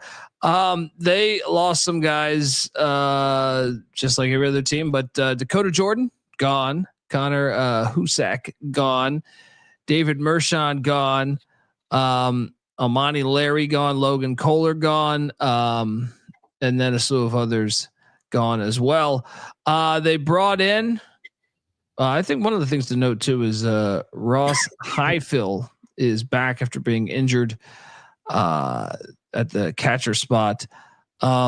But then they go out and bring in Ace Reese from Houston. They bring in Garrick Frey from the Lions of North Alabama. Noah Sullivan from South Carolina Upstate, Reed Stallman from the Campbell Camels, and Sawyer Reeves from the Citadel. Also brought in some pitching help. Chase Hungett from the Virginia Wahoos there, and then Jacob Pruitt from Indiana State. Indiana State's whole damn roster went to the SEC. I feel like them and ECU. Mitch Hannes took that South Florida job, so everybody just scattered into the wind. Yeah. Beanick, Hail State, they've been a force since the days of Will Clark and Rafael Palmeiro. What are we looking at here? Is this another, or can they make some noise here in the SEC? Mississippi State is one of those wild card teams to me this season. A lot of the national media likes the Bulldogs for this upcoming season. But I am a little bit lower on the offense. That's what I think. I think there might be their biggest hole this upcoming year. They do return Hunter Hines, but I think there's a lot of question marks everywhere else. Maybe besides Ace Reese, the Houston incoming transfer. But let's go to the pitching because that's my specialty and what I'll be covering on this show. Cal Steven, Jarangelo Sanja, and Nate Dome were all the projected weekend rotation last year. 1, 2, 3. They're all departing. I heard Chris Lemonis on an interview say Pico Khan is maybe how you pronounce his last. I've always said Cone, so I apologize to Pico on the last name pronunciation there. But Khan's probably expected to be their Friday night guy. That's kind of the tone that I was picking up from Lemonis last year. He only threw 29 innings. He had a 3.38 ERA, 35 strikeouts, only 11 walks in 29 innings. He went into the summer, had a great season there as well. Same with Carson Ligon, who was touching 100 in the Cape Cod League this summer. This is a guy who appeared in 15 games, mainly out of the bullpen last season for Mississippi State. 21 strikeouts, 21 walks, and 4.56 ERA. They're in the 23.2 innings, and he got touched up quite a bit. 5.31 SIERA, 8.82 FIP. We'll see if the leap he took that summer is going to come to fruition this spring. And Jacob Pruitt is a really good arm coming in from the Sycamores of Indiana State. 41 innings last year, 57 strikeouts, 23 walks, a 3.02 ERA. That was the second straight year that he's been stellar for the Six. I think the weekend rotation is good enough to get this team to above 500 in the SEC if they can hit. That's the one question I have on the Bulldogs here. Johnny, do you have any more belief than I do in the lineup here? Mississippi State was one of my main teams last year. They were in my portfolio. I had a lot of money riding on Mississippi State, and listen, the pitching was always the thing that I really loved about them. Durangelo St. Angel, one of my guys, big incubator guy. Watched him in his first start as a freshman 2 years ago. The jump he made from 23 to 24 was nothing short of sublime. It was one of the best jumps any players made from 23 to 24. But their whole weekend rotation is gone. They lose some bullpen pieces. But, here's the thing. I think their pitching is, again, going to be the strength, like you said. They have some more unknowns. But Pico Cohn showed a lot of plays late last year. And, Carson Ligon was a guy, when he transferred, I thought he was going to be a bigger piece. This was a guy who a few years ago was a mainstay in a really good Miami rotation when Miami was competing, potentially to win the national title. So the pitching, I don't have a problem with it. Listen, I think their pitching staff can be front to back, can be top half of the SEC. It wouldn't surprise me. I don't think they're going to be completely dominant, but I think they'll be top half of the SEC with the talent and the potential that they have. I am disgusted with Mississippi State last year. I said I would never bet them again. I couldn't stand Chris Lemonis. Just disgustingly stupid decisions late in games, pinch hitting the wrong guy, pulling the pitcher, wrong pitcher, whatever it was. And the hitting was a disaster. Hunter Hines and Dakota Jordan were the big hitters in this team last season. And they went on an abysmal run late in the year, striking out nonstop. Jordan got really cold in the postseason there. And Hines did too. And the only guys that were really there to kind of keep this team somewhat afloat was David Mershon. Was a big plug. Isaac was clutch in the SEC. Connor Isaac came up clutch. I don't love the lineup. Dylan Cupp was a guy I thought we were going to see more of last year. I know they're high on him, and the jury's still out. I feel like Dylan Cupp could be a good contributor. I just don't think there's enough juice in this lineup. I don't think they're going to have a guy outside of maybe Hunter Hines that's going to be able to flirt with 25 home runs. They might have a couple guys in the teens. I like Ace Reese coming over from Houston. I think that's a consistent guy that can be plugged into the lineup. I just think when you look at what they have offensively, it's going to echo a lot like last year. Because before Dakota Jordan got ice cold, this kid was like, oh my God, this kid's going to be a top 15 pick. They call him Baby Bo Jackson, freak athlete, tons of power. But I don't see it this year for Mississippi State. Like Bryce Chance, maybe he could be solid. Gehrig Frey, Nolan Stevens, Noah Sullivan coming over from USC Upstate. I mean, it's a much different class of play from USC Upstate to the SEC. They might have a couple good contributors. I just don't think it's going to be enough for them to be a serious contender to win it at Omaha or to win the SEC. I have Mississippi State on the back end of the SEC this year. They won 17 games in the SEC last year. I think they'll probably win closer to 11, and their schedule doesn't help either. It's really tough to open up. They got Texas, Oklahoma, LSU in their first three series. I think it's a tough year for Mississippi State. Yeah, one more name that I wanted to throw out there was Chase Hungate, the Virginia transfer, like Colby mentioned. He's going to be Cam Schulke of last year. Leverage arm, under the table, right-hander. Love it. Virginia used him in some leverage innings last year. He had 2 saves, 37 strikeouts, and as a submariner, he only had 13 walks with that 3.74 ERA. I just think he's going to be one of their top options out of the pen. I love me some sidearm jokers. And yeah, that's one that keep your eye on there for the upcoming year. All right, let's jump on over to the Missouri Tigers. Well, there's only one way to go up. One way you can go, right? Up. Well, I guess technically down. They were 9-21 in the SEC a year ago, 23-32 overall for Carrick Jackson as he enters year 2. They lost Logan Lunsford, Carter Rustad, Trevor Austin, Jackson Beeman, Matt Garcia, Tucker Moore, just it's a slew of other guys too. But they went out. They returned a few guys too, but they also went out in the portal and added, once again, obscure, interesting gets. Keegan Knutson from San Jacinto. Am I pronouncing that correctly? San Jacinto, I think. Oh, I don't even know. I never even heard of it. And then San Jack for short. Yeah, Connor State, which I've never heard of either. Blake Simpson coming in from Connor State, Columbia College, which not to be confused with the Ivy, Columbia. Caden Nicoletto coming in. Pierre Seals from Memphis. Hey, I've heard of Memphis. And then Danny Ramirez from Seminole State. I mean, why should I buy into them being just second season with Carrick Jackson? Beanick is what do you make of this Missouri Tiger team? Do you think they're going to be improved? No, I don't think so. And honestly, I said it last year, and I haven't moved off of this take. Carrick Jackson to me was one of the weirdest coaching hires of the entire summer last year. He had a losing season at Memphis, got the Missouri job.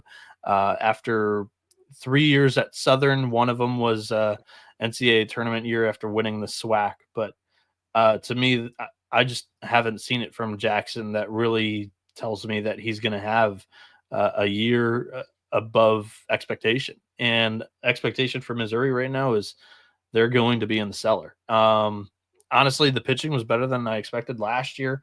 I think there's, if you're looking for some optimism, it is in this pitching staff. Javen Pimentel was a solid arm last year in the SEC. 3.61 ERA, 46 strikeouts, only 15 walks in 42.1 innings. He only had a 2.05 batting average against. Ian Lose is a fifth-year senior, and he threw 29 innings, 31 strikeouts, 11 walks in those 29 innings. And Brock Lucas, a junior, had a 3.62 ERA, 32 strikeouts, 23 walks in 39 innings, and he himself had 2.15 batting average against. Those three, I think, are one of the more solid trios. I don't think there's an arm that really jumps off the page that this guy's going to absolutely break out for this season, but you know what you're going to get, I think, from those three starters. Will Libbert is a redshirt freshman. Last year, scouting report on him was a low 90s fastball with a changeup slider that were plus pitches. James Vaughn is a graduate senior. He threw 29 innings last year. He had a 7.36 ERA. Just the deeper you get into the staff, it gets, I guess, less typical of an SEC staff. And the lineup is lacking. And last year, it was the detriment to this team having a successful year because the pitching, I think, was good enough to do the job. There's some good pieces that hopefully with some development are going to be a little bit better and more to the league average mean. But Johnny, I don't know what your thoughts are on Missouri here, but I think their bottom half, if they click pitching wise, they could maybe finish 15th like they did last year. But I don't think there's a whole lot of potential with Missouri this year. No, I don't. I mean, Mizzou every year seems like there's these weird weekend series, especially when they're at home, that they somehow pull out a win. And we've seen that the last couple of years. I remember 2 years ago, Dolly in Tennessee, Chase Dollander got roughed up at Mizzou. It was maybe the opening. Last year, Florida got swept. opening weekend, maybe in March. I don't remember, but like, Mizzou's cold, right? So like when it's early in March, when it's cold out there and like they're used to playing in that, and like teams that are coming from the South aren't, that's where you can create some equity because they're always going to be north of a $2 underdog, especially against these better teams. So like there's going to be times where I might be interested in taking a piece of Mizzou or maybe grabbing them on the run line or whatever the case may be. But in terms of season overall, like they're going to be bad. I like David Pimentel. He's a guy that, you could pick and choose your spot sometimes to bet him on a weekend rotation, but Mizzou's a fade for me. They've got some talent coming in with Caden Nicoletto, was really good at Columbia. 27 home runs, stands out, 412 average. They got Brady Piccarelli, who is a freshman coming in. Pierce Seals from Memphis. But overall, man, I think Mizzou's is a few years away from really, really competing. And I think they're probably going to have to get a different coach. So they won 9 games in the SEC last year. I'd probably keep them around that. Other than a couple bets here or there on a weekend series, I don't know how they're really gonna compete. I don't, and their schedule's brutal. I don't even. So they lost their best hitter in Trevor Austin, the 3 pieces offensively that you need or are rooting for a breakout if you want a above standard deviation year for Mizzou. Jackson Levitch, who is one of their best returning bats, a 918 OPS last season. Danny Corona is a piece from that Wake Forest semifinals team 2 years ago, who was kind of all over the place utility-wise, struggled with the strikeout, did again last year as well with Missouri. And then Yadier Hernandez is the sexy name, Yadier Molina's cousin. He's the backstop for Mizzou. But, I think this is the least talented roster in the SEC, which is, absolutely loaded year in and year out.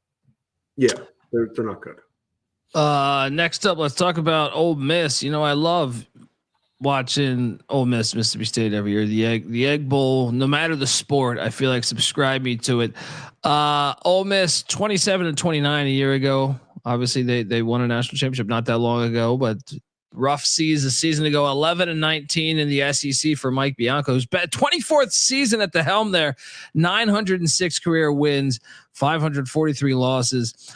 And the Rebels, they lost some key guys: Andrew Fisher, Ethan Legge, Jackson Ross, Ethan Grove, Liam Doyle, Grayson Salner. But they were active once again. First off, they returned some key guys. I think just the fact that Luke Hill and Braden Randall and Judd Utermark all back. Mitchell Sanford comes in from the Privateers of New Orleans. He was previously at LSU, 60-year senior. You got to like that. Isaac Humphrey coming in from the Louisville Cardinals. Ryan Mormon from the Illini of Illinois. Colin Roeder from BYU and Luke Chang from the Redbirds of Illinois State. All coming in the portal. They also went out and got Will McLaughlin from St. Joe's. Beanick, I'm curious your take here, and then I gotta follow that up with Hail State or Ole Miss. Who'll be better this year? I think Mississippi State's going to be better this year. Ole Miss is in a really, really interesting spot because if you listen or read to anything college baseball wise, huge storyline coming in this year is a lot of people believe that Mike Bianco is on the hot seat. He was on the hot seat during his national championship season in April, then ran the table in May and June to win it as the 64th team in the 64 team field.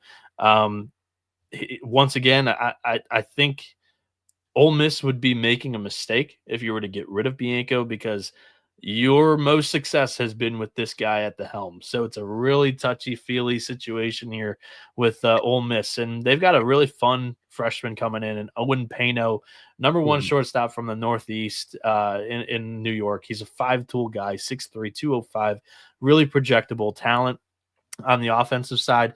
And on the pitching side, they get Hunter Elliott back, who in 2022, this kid was stellar. I mean, he had surgeries. I mean, missed pretty much 99% of the last 2 years. But in that 2022 season, this is a freshman, by the way, who appeared in 20 games, 270 ERA, 80 innings. He had 102 strikeouts and 34 walks. If we can get any sort of similar Hunter Elliott, then Ole Miss is going to be hard to beat on a Friday. You parlay that into a Riley Maddox and Mason Nichols, who are also seniors who do have swing and miss stuff. This could be a really interesting rotation. They bring in Will McCausland from St. Joe's, who's one of the better mid-major starting pitchers last season. And the bullpen is filled with potential. I think there's a lot of guys that, will struggle to throw strikes, I think is the nice way of giving a lot of the scouting report there on this pitching staff. But if Elliott can, show us any of that from 2022, this fall, he was up to 94. It's an elite changeup, nice slider. This is a kid that can go out and get you a game. He's going to be similar to what I would say Jack Caglione was on the pitching side last year. He literally won 7 SEC games when he was on the bump for the Gators. If you can get those 7 and somehow mix and match your way to 6 more, you could be a tournament team. As last year, we saw a couple of SEC teams, I think there were 3 that were 13-17 and got into the NCAA tournament. I think that's your resume or your recipe for success this season. If you're Mike Bianco and the Rebels, if you're a fan of this team, Johnny, how high are you on the offense here? Ole Miss is a team that I was struggling with because I'm like, I think talent-wise they have some guys. I just don't know if it's going to be enough here. But obviously it all starts with Owen Pano. This is a guy that in a couple of years we could be hearing his name called very high in the 2027 draft. As you said, very projectable, 5-tool potential. So if he hits the ground running and he can kind of establish himself as the key presence in that lineup, then you have a couple of other guys that you brought in. And Isaac Humphrey, 10 home runs, 310 average. You have Ryan Moorman, 19 home runs. You have Mitchell Sanford from New Orleans, 15 home runs, 381 average. Other than that, they're going to be really relying heavily on this transfer class to boost up this lineup because the guys that they had from last year that didn't leave, it's really hard to see them being the big contributors that get this done. So it's a lot of what ifs at Ole Miss. Like if Owen Pano is really good and if some of these freshmen really pan out, then yeah, like this lineup can be decent. I think you said it though. Hunter Elliott is huge. This guy was giving me nightmares because I faded Ole Miss, that tournament team, every step of the way, and I was furious that they beat my Oklahoma Sooners that year. I was furious. I'm like, this Ole Miss team, it's just like they had that it factor. Every time they needed to make a play, they made it. Hunter Elliott was a huge reason why. And this guy's missed 2 years, and this guy was projecting a decent draft status. And Hunter Elliott, this is huge for him because Hunter Elliott is like, all right, I had a lot of potential as a freshman. I did great things in the SEC. I won a ring, but now like I need to further my baseball career after college. So this is a contract year for me. Hunter Elliott, like you said, can win a lot of games on Friday nights. The Ole Miss is going to be a team I'm very interested throughout the season to bet in certain situations because they're going to be a big underdog. And especially going against other teams, you catch the wrong team on the wrong night. And Hunter Elliott on a Friday night is one of those guys that can definitely make things go awry for another team. Yeah, Will Furness, DH here too. He's a tank if he can figure out the swing and miss. That's another important piece of the offense. And Luke Hill returns.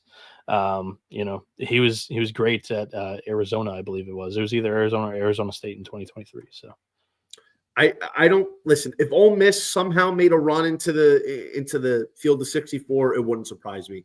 I think there's too many what ifs. I think they're going to have to rely on crazy performances from like 4 or 5 players between pitching and hitting. I don't know if I see it maybe next year, but Ole Miss is going to be competitive. I think, even though they lost Andrew Fisher and Liam Doyle, 2 big pieces from last year, I still think I see them being feisty, kind of in that Auburn territory. All right, let's jump over to a team that says one of your darlings a few years back, the Oklahoma Sooners, who won the Big 12 a season ago, first year in the SEC. They were 40-21 last year, 23-7 in the Big 12. Skip Johnson in the 7th season there, he's 229 and 153. The Sooners, they lose what? Michael Snyder, Bryce Madron, Jackson Nicholas, John Spikerman, Braden Davis, Brendan Girton, Grant Stevens, Carson Atwood, Carter Campbell. All those guys are no longer in the red and white. They go out and bring in some big time recruits. Kyle Branch coming in. I know they're excited about him. Andrew Dickerson. And then the transfer portal, they go out and bring in Trey Gamble from Salt Lake Community College, Sam Christensen from South Mountain Community College, Braden Horton from the Flaming Libs of Liberty, Dayton Taki from Weatherford College, Brandon Kane from Mississippi Gulf Coast, and Dawson Willis from LSU. Beanick, your thoughts on how, just in general, like I want to know about the team, but also how do you think Oklahoma and Texas will fit into this brand new, conference that they're in? I think Oklahoma could really screw everything up. I present to you, if you like Kentucky style of baseball from last year, I present to you Oklahoma. And they live by the motto chaos because it truly is their version of chaos. It's a lot of speed. They'll run the base pass very aggressively. They're not going to live by the long ball. Their ballpark doesn't allow them to play for the home run.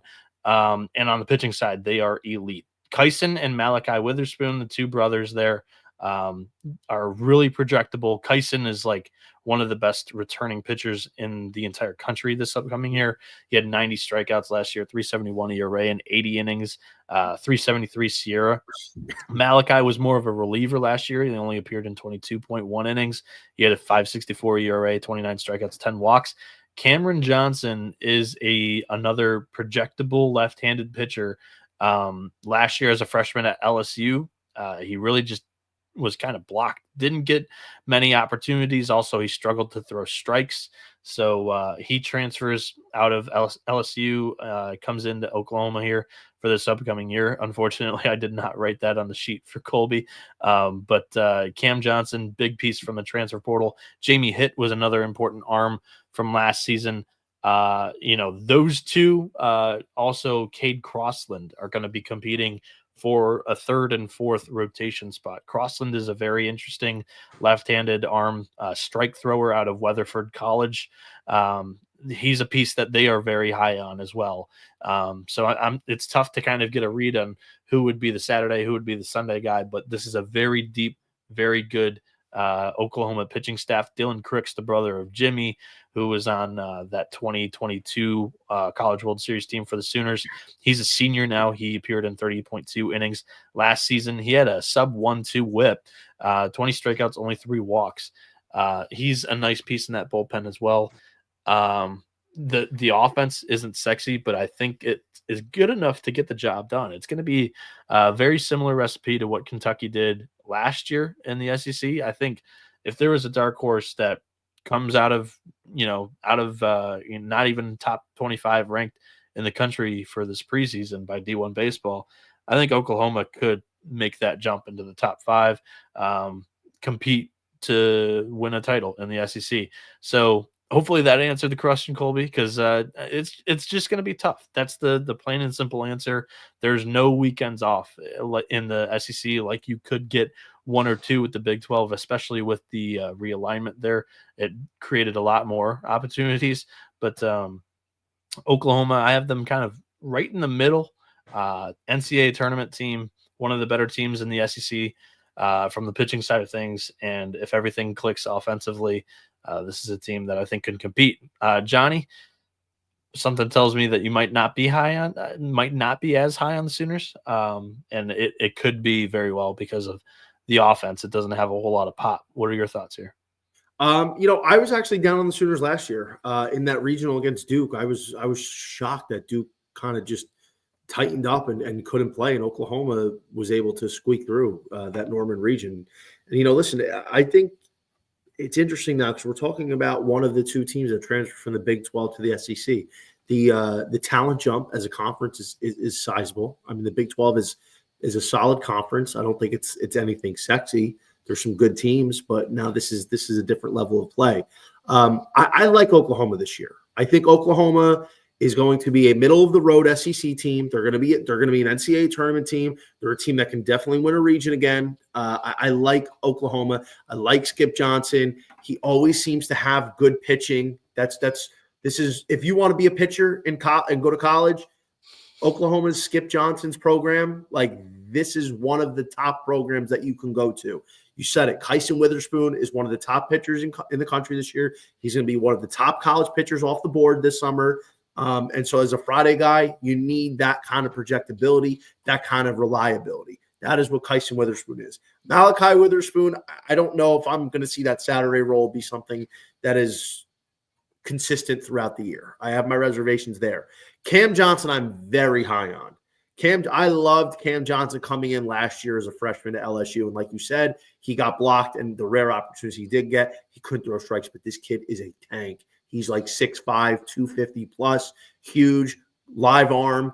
If he can kind of get that command under control, Skip Johnson fixes that like he's done with other guys, like he did with Cade Horton. He resurrected Cade Horton's career into a top 10 pick a few years ago.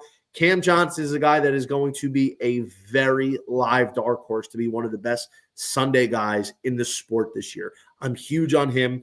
And, you're bringing some other guys, Cade Crossland from Weatherford College, Dylan Tate from Jefferson, Missouri, Flamethrower, Bo Sampson from Salt Lake City transfer. Like there's going to be pitching for Oklahoma. It wouldn't surprise me if they're going to be 6-7 arms deep when it's all said and done. Right now, outside of Witherspoon, the question is the rotation. But I think they're going to figure it out. Offensively, kind of like that Kentucky team. They don't wow you. They do a lot of the small things, and they don't beat themselves. They're going to steal on you all day long. That's what helped make them be a team that was just short of winning the College World Series a few years ago. Expect them to be one of the highest base stealing teams in the country. Speed transfers, that doesn't change regardless of conference. Listen, they're bringing in some guys. They're bringing in Trey Gambili from Salt Lake City as well, 373 average, 9 home runs. You got Sam Christensen, redshirt sophomore, South Mountain Community College, 307 average, only 4 home runs. But, listen, you're not going to be a team that's going to be hitting a ton of home runs this year. You bring in some guys. It's a big transfer class for the offense. I think Oklahoma's going to be good. They're going to figure it out, and they have a fantastic head coach. And again, like they have a good litmus test early in their schedule. They have the Carbach Round Rock Classic. They're going to face Minnesota, Oregon State, UVA.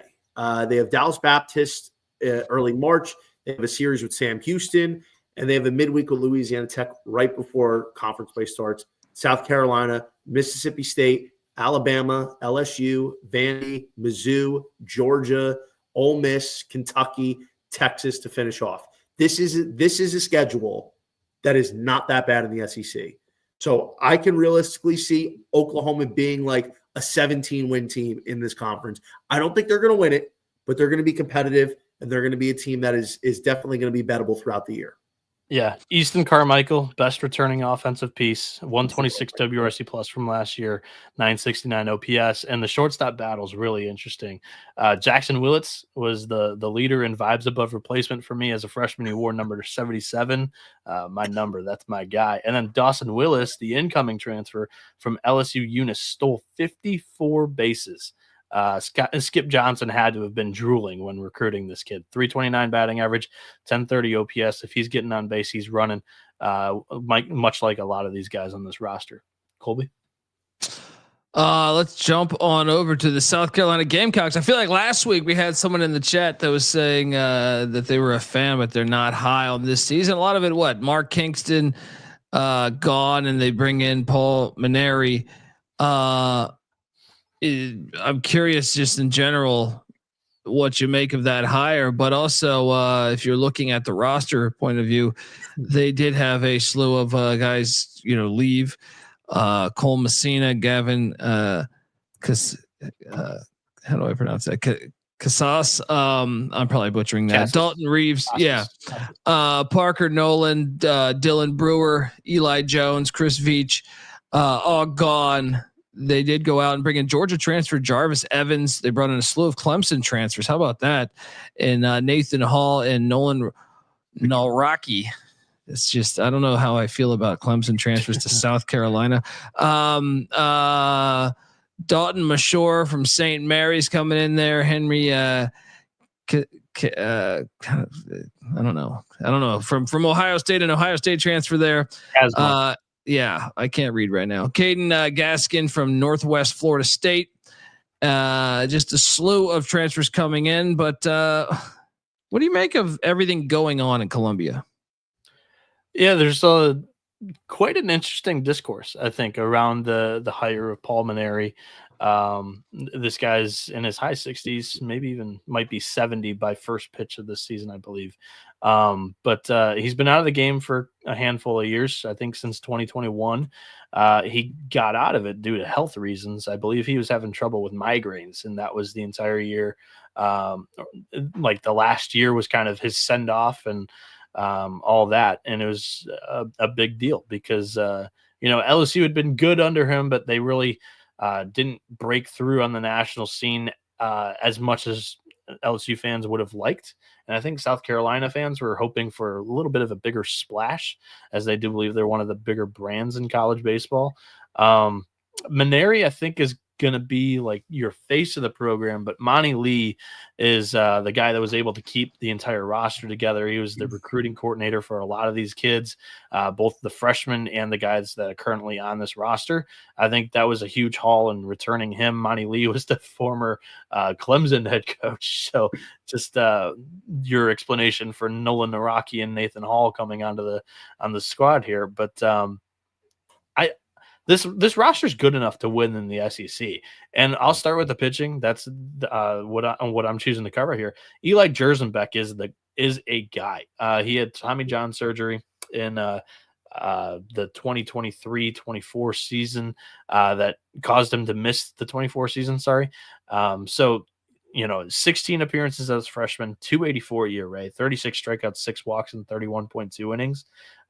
This kid's a dude. And from everything that I'm reading, it sounds like this guy's going to be hopping right back onto the saddle as the number one for this team. And they missed that last year. Last year, they had plenty of depth, but they didn't really have a guy. As they lose Eli Jones, he was the Friday night starter, but he wasn't really like the automatic win that you're looking for.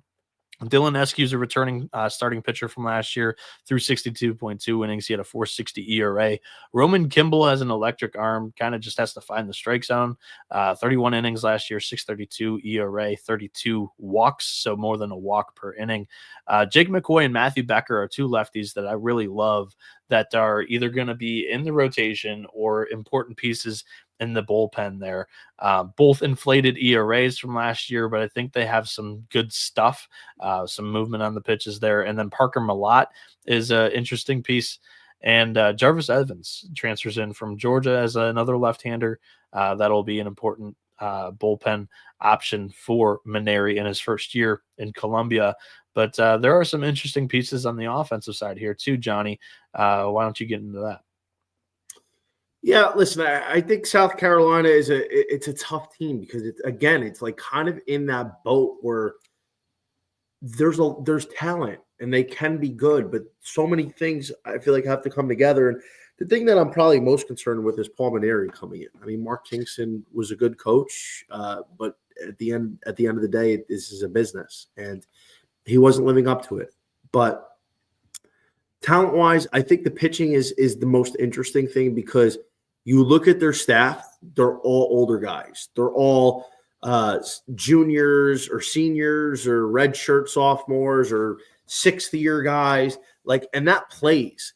That's why a team like NC State was able to make a run last year because most of their team was old. Eli Jersenbeck, you hit the nail on the head. I enjoyed betting on him a couple of years ago before his injury.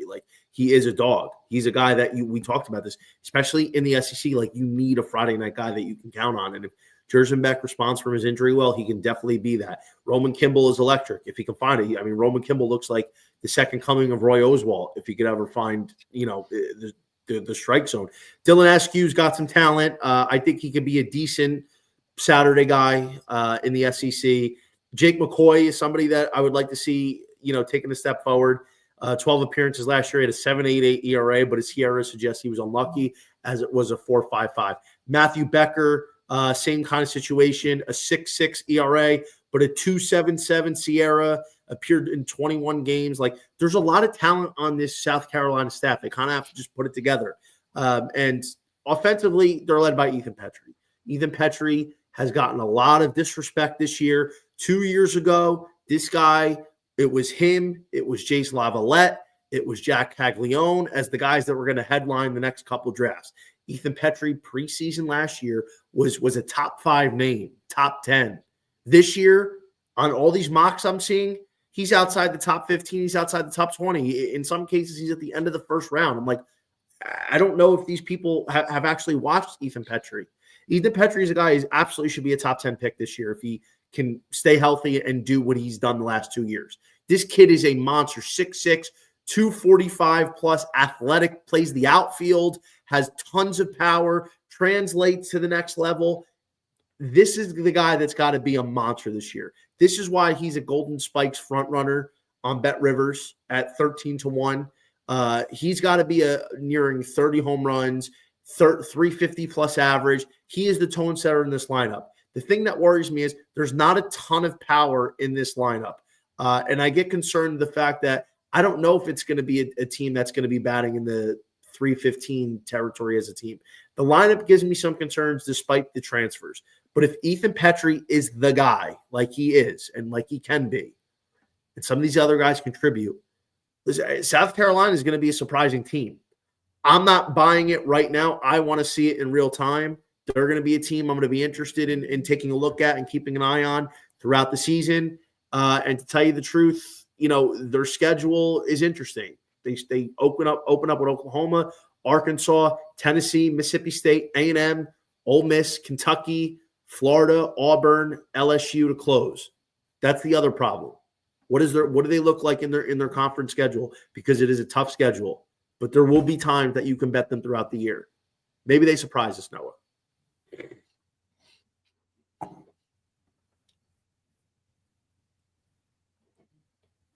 Colby, you're muted. My apologies. Yeah, sorry about that. I had a cough earlier. Let's talk about our darlings my darlings from a season ago. The Tennessee Volunteers, Tony Vitello, 8th season here, 295 and 112. They were 60-13 a season ago, 22-8 within the SEC as they won the SEC championship. I mean, this team was the real deal last year. Great watch. They do lose a slew of guys off that team.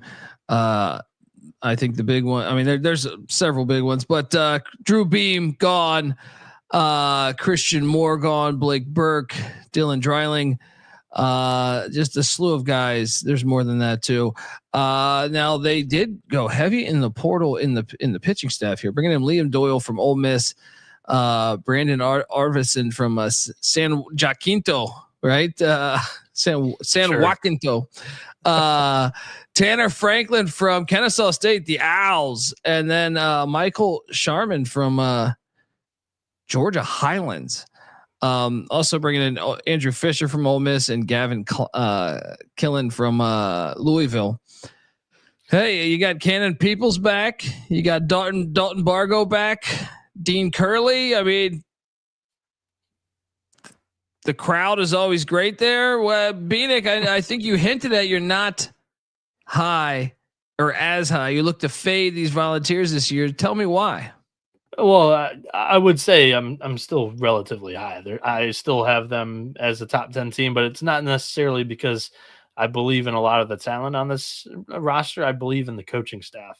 And that was the same handicap as we had last year. As the starting rotation and the bullpen had lost a lot of production from that 2023 team and going into the 24, it's pretty much the same thing from 24 to 25. I'm going to say the same handicap. I believe in Frank Anderson and being able to develop pitching. At this time last year, when we were previewing Tennessee, we were going through all these names left and right. Drew Beam going to be the Friday night starter, and then boom, all of a sudden, AJ Russell is your Friday night starter, and he looks like a fucking superstar. But he had injury issues the entire year. So my entire synopsis of why I even bring that up is I don't know if we're really seeing or a lot of the fall reports, what we're getting is truly transparent from Tennessee coming into this year. Liam Doyle is reportedly going to be the top starter. I'm not like a huge Doyle apologist. I'll say that. 72 strikeouts, 18 walks, and 45 innings. It's an electric arm, great stuff. But I don't know if like he's going to be a successful Friday starter. He had a 6.35 ERA last year for Ole Miss. He had his moments. He had a really good start in the SEC tournament, but I don't know if I really want to buy that as your number one in the SEC. Nate Snead was a reliever last year. He had a 10-2 record coming in games that were either tied or they were losing in, and he was able to just lock it down for the Vols. 75 innings, 3.11 ERA, 61 strikeouts, 26 walks. Brandon Arvidsson's an interesting piece out of San Jacinto. He started his career at Texas A&M, wasn't really successful, then goes to the JUCO route. Now we see him with Tennessee. Who knows what's going to happen here? They also have really, just flame ballers in the bullpen. Marcus Phillips has a great four-seamer that can get up into the high 90s, good cutter. Tanner Franklin is a really projectable arm, a transfer in from Kennesaw State.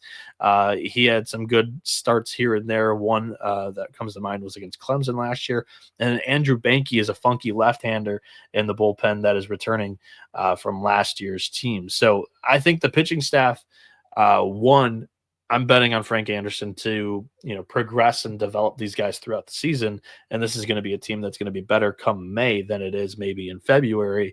And also Tony Vitello gets the most out of his position players. He himself, an infielder, great recruiter.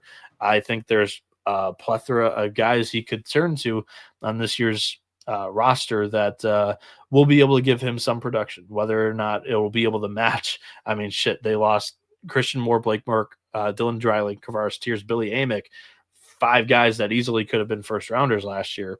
It's going to be tough to replace.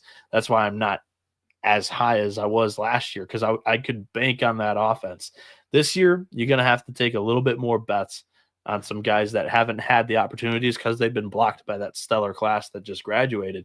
You can hear from Johnny on some of those guys that maybe they'll decide to turn to here. So take the ball, Johnny V. Defending national champions, the gold standard of college baseball. This team is simply sensational year in, year out. And, listen, winning the national championship is great, but when it comes time to pay the tab the next year, it's a tough turnaround. You lose some of the best names in college. You lose guys that are going to be stars in the pros. Christian Moore. I was talking about Durangelo earlier about the guy that made one of the biggest jumps from 23 to 24. And it's not to say, Moore was great in 23, but he was on a different level in 24. College World Series hero, Blake Burke, the jump he made as well is off the hook. Billy Amick, these are 3 guys that are basically first rounders last year. And the fact is, you got gutted pitching as well. We didn't even talk about the fact that AJ Russell had Tommy John. He might not even pitch this year. We don't know what's going on with AJ Russell, who's easily their best arm. AJ Russell's a first-round kind of guy if he stays healthy with the stuff that he has. Liam Doyle, I am not that high on. I think he will be solid in this role. He is not a Friday night guy in the SEC. This is a guy that struggled 2 years ago at Coastal Carolina in the Sun Belt in the weekend rotation. He was not that great for Ole Miss a season ago. He had a couple good starts here and there. Can he improve under Frank Anderson? Absolutely. Tennessee is one of the five best schools to go for if you want to be a pitcher in college. Nate Snead, great stuff, clutch, but he was a reliever. Let's see him step up being a starter. I think he's going to succeed, but there's going to be the issues kind of like I felt like Gabe Gackle a little bit. Gabe Gackle's better, but the endurance. What do you look like second, third time through the order? Brandon Arvidsson coming over from San Jacinto College. We don't even know what he looks like in a legitimate conference. Tegan Coons, who's a freshman. I mean, there's a lot of what ifs on this pitching staff, especially without A.J. Russell. I think it's going to be worked on. But like Noah said, it's going to take time. It wouldn't surprise me if they struggle in the first half of the season. So in the meantime, they're going to look to their retooled lineup like nobody else can build, like Tony V. That's what they do. They replenish, and they start with Gavin Killen from Louisville. Kid was a star last year, batted .330, 9 home runs, 23 doubles, probably a first-rounder this year, probably maybe in the teens, low 20s. Andrew Fisher from Ole Miss. This is a guy that's not getting enough first-round helium that I think is going to be there. He hit 17 home runs last year.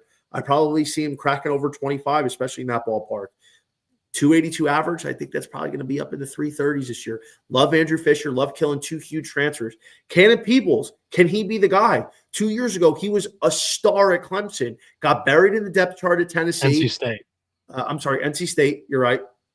NC State. He was a star with Jacob Kozart, but he got buried in the depth chart here at Tennessee. Wasn't great in the opportunities he was given. Now, can he step up and be the guy who was projected as a first rounder 2 years ago?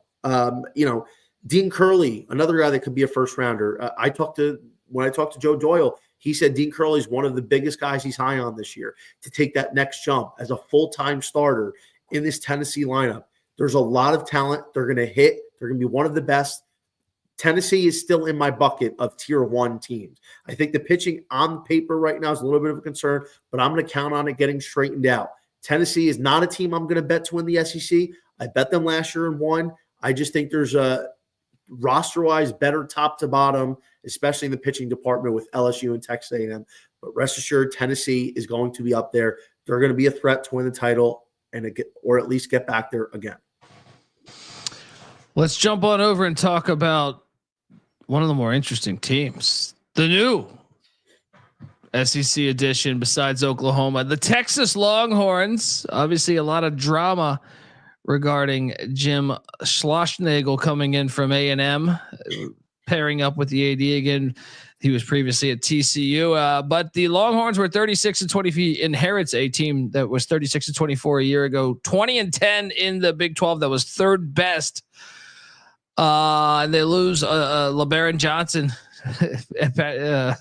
Phoenix boy, Charlie Hurley, Jared Thomas, Peyton Powell, Porter Brown, all gone. The thing is, though, man, I can't wait for this team when they just in general. I think they're kind of must watch, just with the new conference, and then you add in the drama behind that. But they went out in the portal. They brought in Ethan Mendoza from Arizona State, Easton Winfield from ULM. They also brought in Jared Spencer from Indiana State. Like I said, Indiana State's entire team on the SEC rosters, but Cade Bing from McLennan College, Grayson Saunier from Ole Miss transfers in, Roger Rojas from UTSA, Thomas Burns, another Arizona State Sun Devil transfer.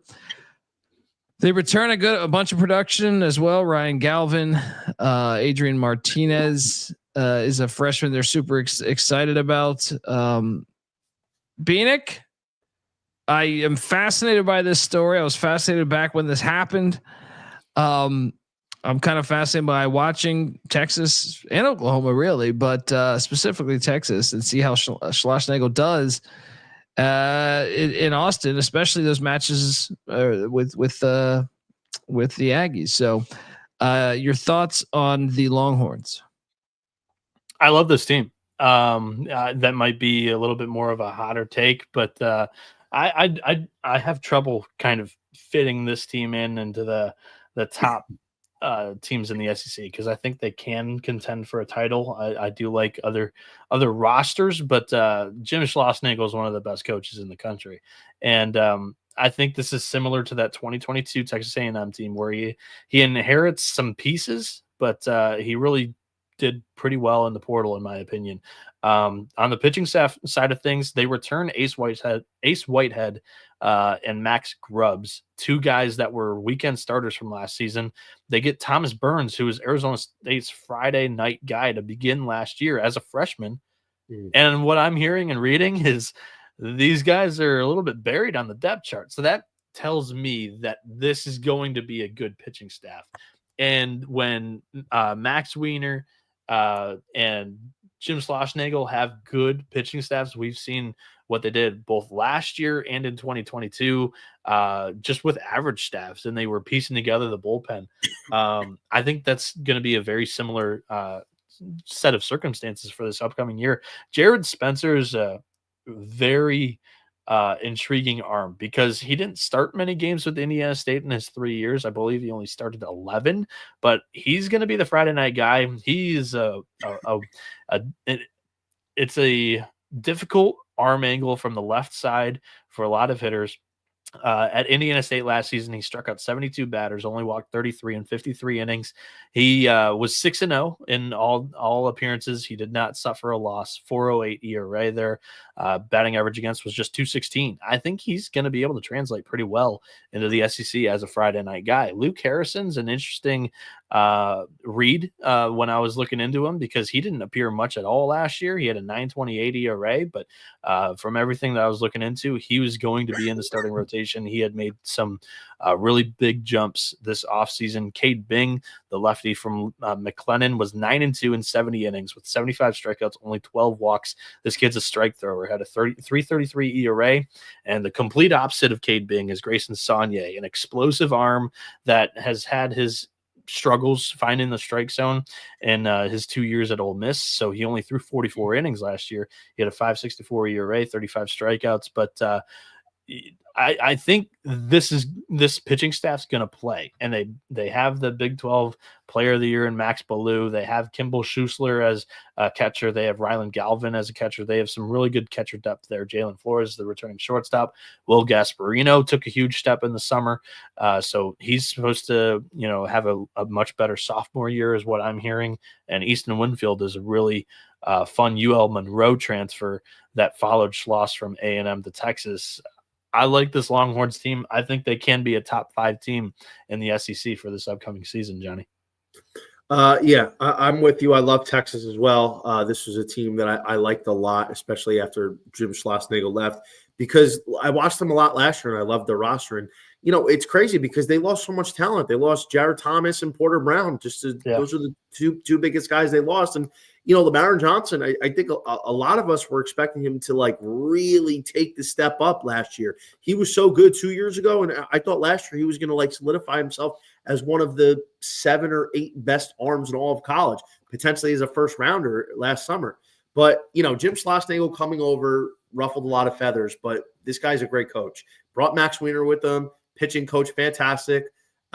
Knows how to create a lot of talent and growth in pitching staffs. Start with the arms. Jared Spencer, very good at Indiana State. Cade Bing, Grayson Saunier. Thomas Burns is a guy I'm really excited about. I watched him a little bit at Arizona State last year. I thought this guy's got a lot of juice, and I was excited to see him come over. And then, buried on the depth chart is Max Grubbs and Ace Whitehead. Two guys who were pretty solid in starts last year. Made some big starts, had some good outings. So I think this pitching staff can be very good and very deep. Maybe on paper at the moment they don't have the guy who is going to be one of the top arms in the country, but they just have a lot of strong talent. They're probably going to be 6-7 arms deep. Offensively, love Max Ballou.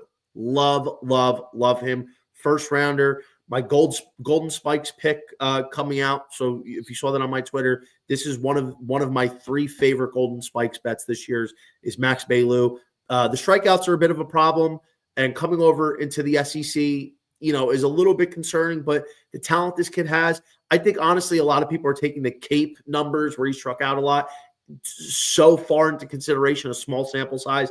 At the end of the year, he was probably just gassed from playing a long season.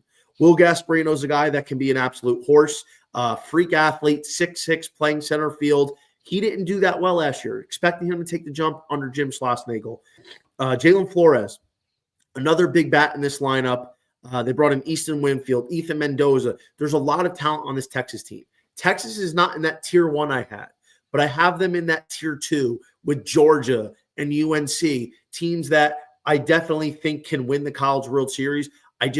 I'm not sold on a couple things, but I think it can be corrected. Texas, I'm huge on. I don't think they're going to win the SEC. I honestly right now have them right in that like Arkansas range, right outside the top 5. I think the conference adjustment could be a little much to start. But to be honest, start out with Mississippi State. They have LSU, Mizzou, Georgia, Kentucky, Auburn, Texas A&M at the end of April. Then to close out the month of May, Arkansas, Florida, Oklahoma. I think the newcomer factor has me a little bit more down on them in terms of the SEC. But overall, in the College World Series landscape, they're one of my top 10 teams for sure. Yeah, a name that I forgot to mention on the pitching side. I don't know how I did this, but Ruger Riojas is the most exciting piece they have. They are very excited about Riojas. He's an explosive arm out of UTSA.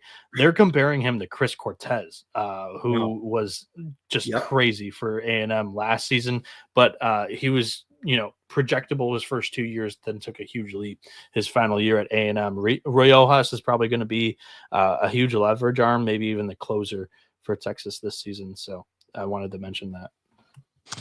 Well, let's talk about the arch rivals, because Michael Early taking over for Schlossnagle at A&M, 53-15. The Aggies were a year ago, 19-11 in the SEC, and boy, did they give us a great run. They lose not only Schlossnagle, they lose Braden Montgomery, Jackson Appel, Ted Burton. Chris Cortez, Evan Aschenbeck, just a slew of guys. There's more than that, but they bring in Texas Tech transfer Gavin Kosh. I know they're excited about him.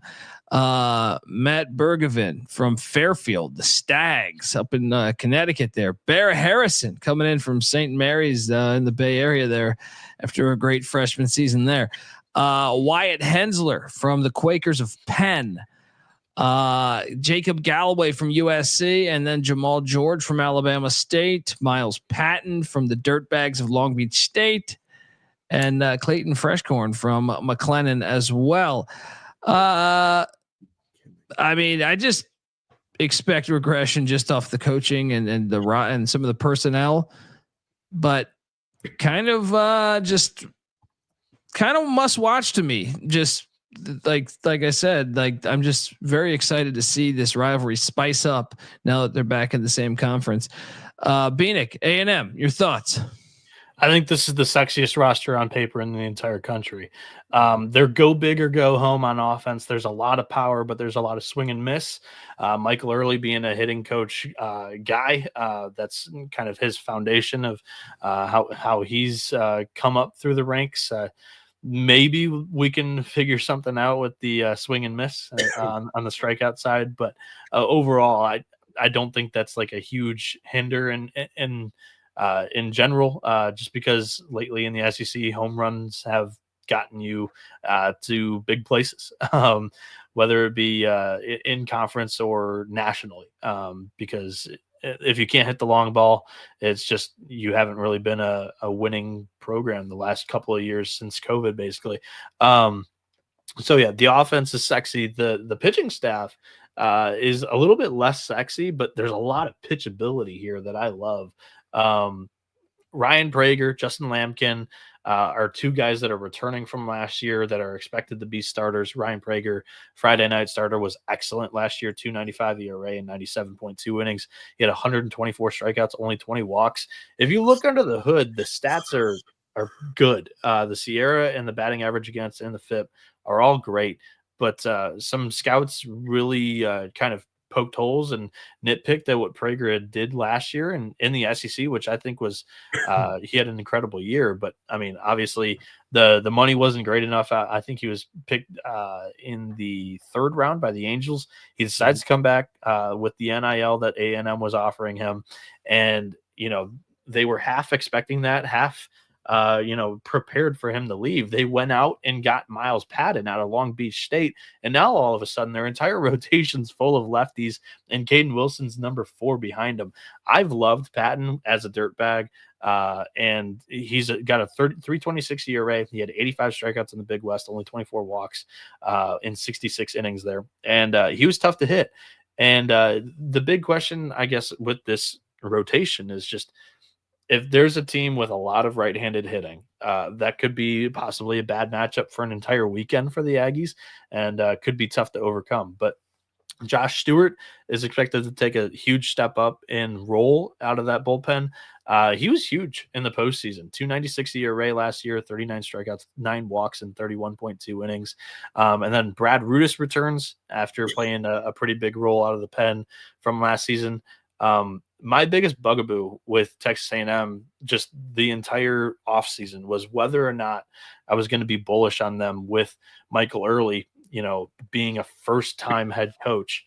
And it was something that I had to really juggle for quite a bit, whether or not I'd put this much expectations on them and whether or not I would be bold enough to not pick them number 1 in the SEC, number 1 in the country. But I think the roster is so good, because last year it was a player-led team. They had a manager who was checked out in mid-May, and they made a run all the way to the College World Series finals. Schloss was talking to the AD of Texas, Del Conte there, and they kind of knew that the move was going to happen at the end of the year. He had a whole plan of taking the entire coaching staff and this lineup to Austin.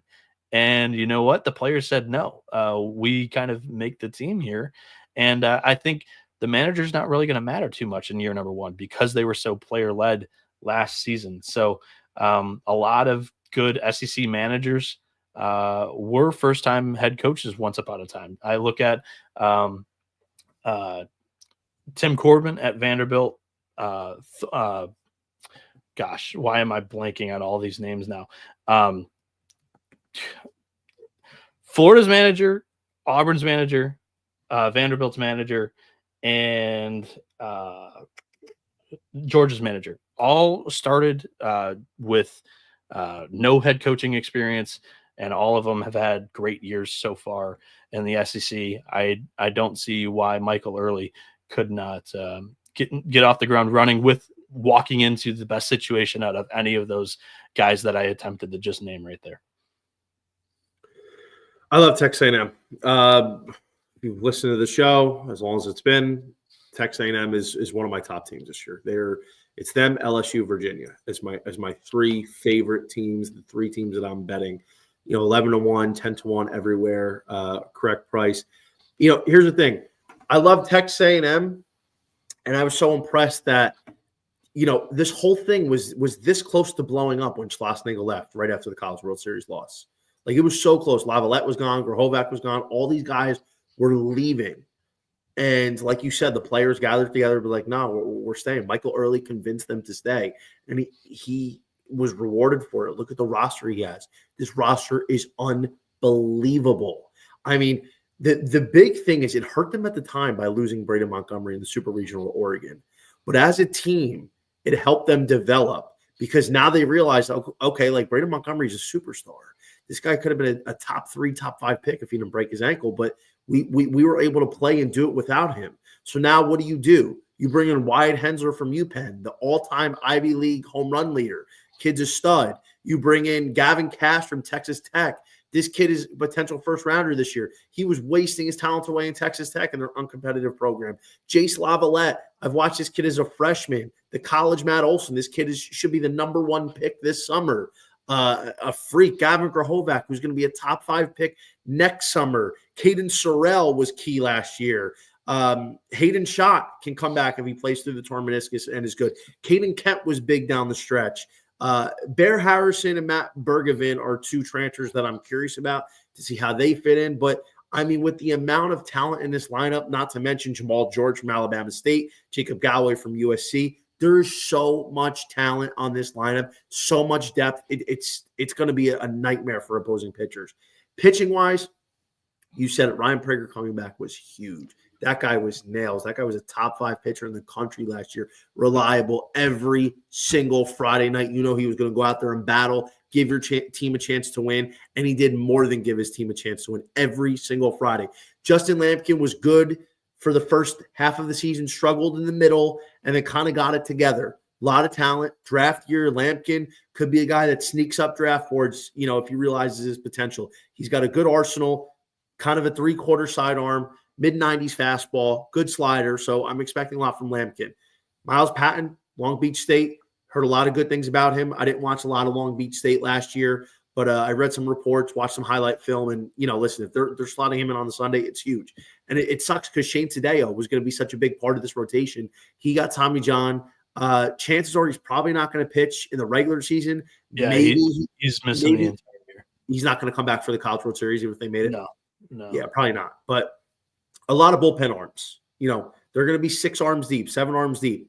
The talent is there. It's whether in the key moments, the intangibles, the finger on the pulse thing, can Michael Early deal with that? I think they're going to be able to.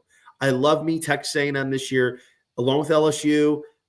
This is a 2-unit play. I gave it out at 6-1. I think the Aggies are going to fly. I'm expecting them even in the SEC. I think they're probably going to be able to win about 23 games. Considering what they start with, open up with Bama, Vanderbilt in the 3rd week of March. I'm going to that series, by the way. Kentucky. Then they got Tennessee, South Carolina. They go with Arkansas, Texas, LSU. Tough middle of the road there. Mizzou. And then they close out with Georgia. I still think this is a team that can win 23 games. Look out for Texas A&M, bro. I have so much hypothetical money wrapped up with them. Yeah, just on the managers that I couldn't even name. Tony Vitello at Tennessee, another guy that, jumped in at Tennessee and pretty much won right away. And Nick Mingione made the NCAA tournament in year 1 with Kentucky to go along with Kevin O'Sullivan from Florida, Wes Johnson at Georgia. It's just something that I feel like I was worrying a little bit too much about, looking a little bit deeper into it. So, yeah, Michael Early, best situation out of anybody as a first-time manager. I think the Aggies will be just fine going into this year.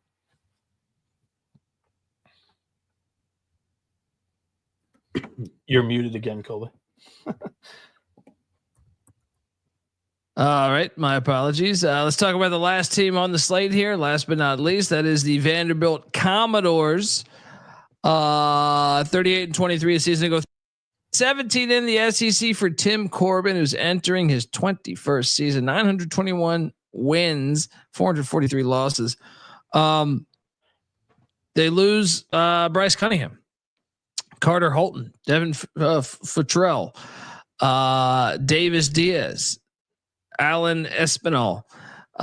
So they're taking some hits, but they go out, they bring in some transfers. And this is one I should highlight. We talked about the ACC one last week, and some of these academic institutions, it's very hard for them to take advantage of the transfer portal. Yep. But they were able to do it somewhat. Just going out and bringing in a Georgetown transfer and Cody Bowker, a Stanford transfer and Tommy O'Rourke, a slew of other transfers. Dayton Flyers, David Mendez coming in, catcher Mac Rose from McLennan. Surprise, there's a ton of McLennan transfers. Kobe Croft from South Carolina Upstate. Just a slew of guys that are going to fit in this roster. I don't know how, because they really can't look at the same amount of players. A&M or Texas or LSU, they have to be very creative with the transfers they get. That's why you're seeing Stanford and Georgetown and some of these other ones. B-Nick, what do you think the doors will be like this year? Well, I can tell you this: coaches are saying "woe's me" to Corbin and Vanderbilt because for years they had a little bit more of a recruiting edge because of the academic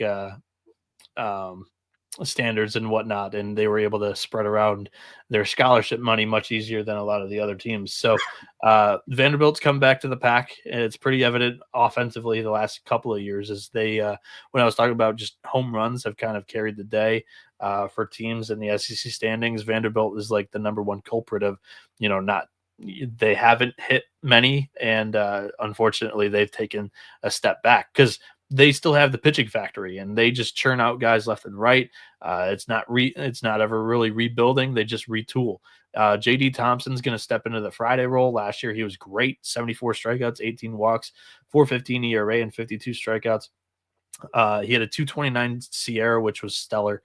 Cody Bowker is a guy that they're really high on, as he's an incoming transfer from Georgetown.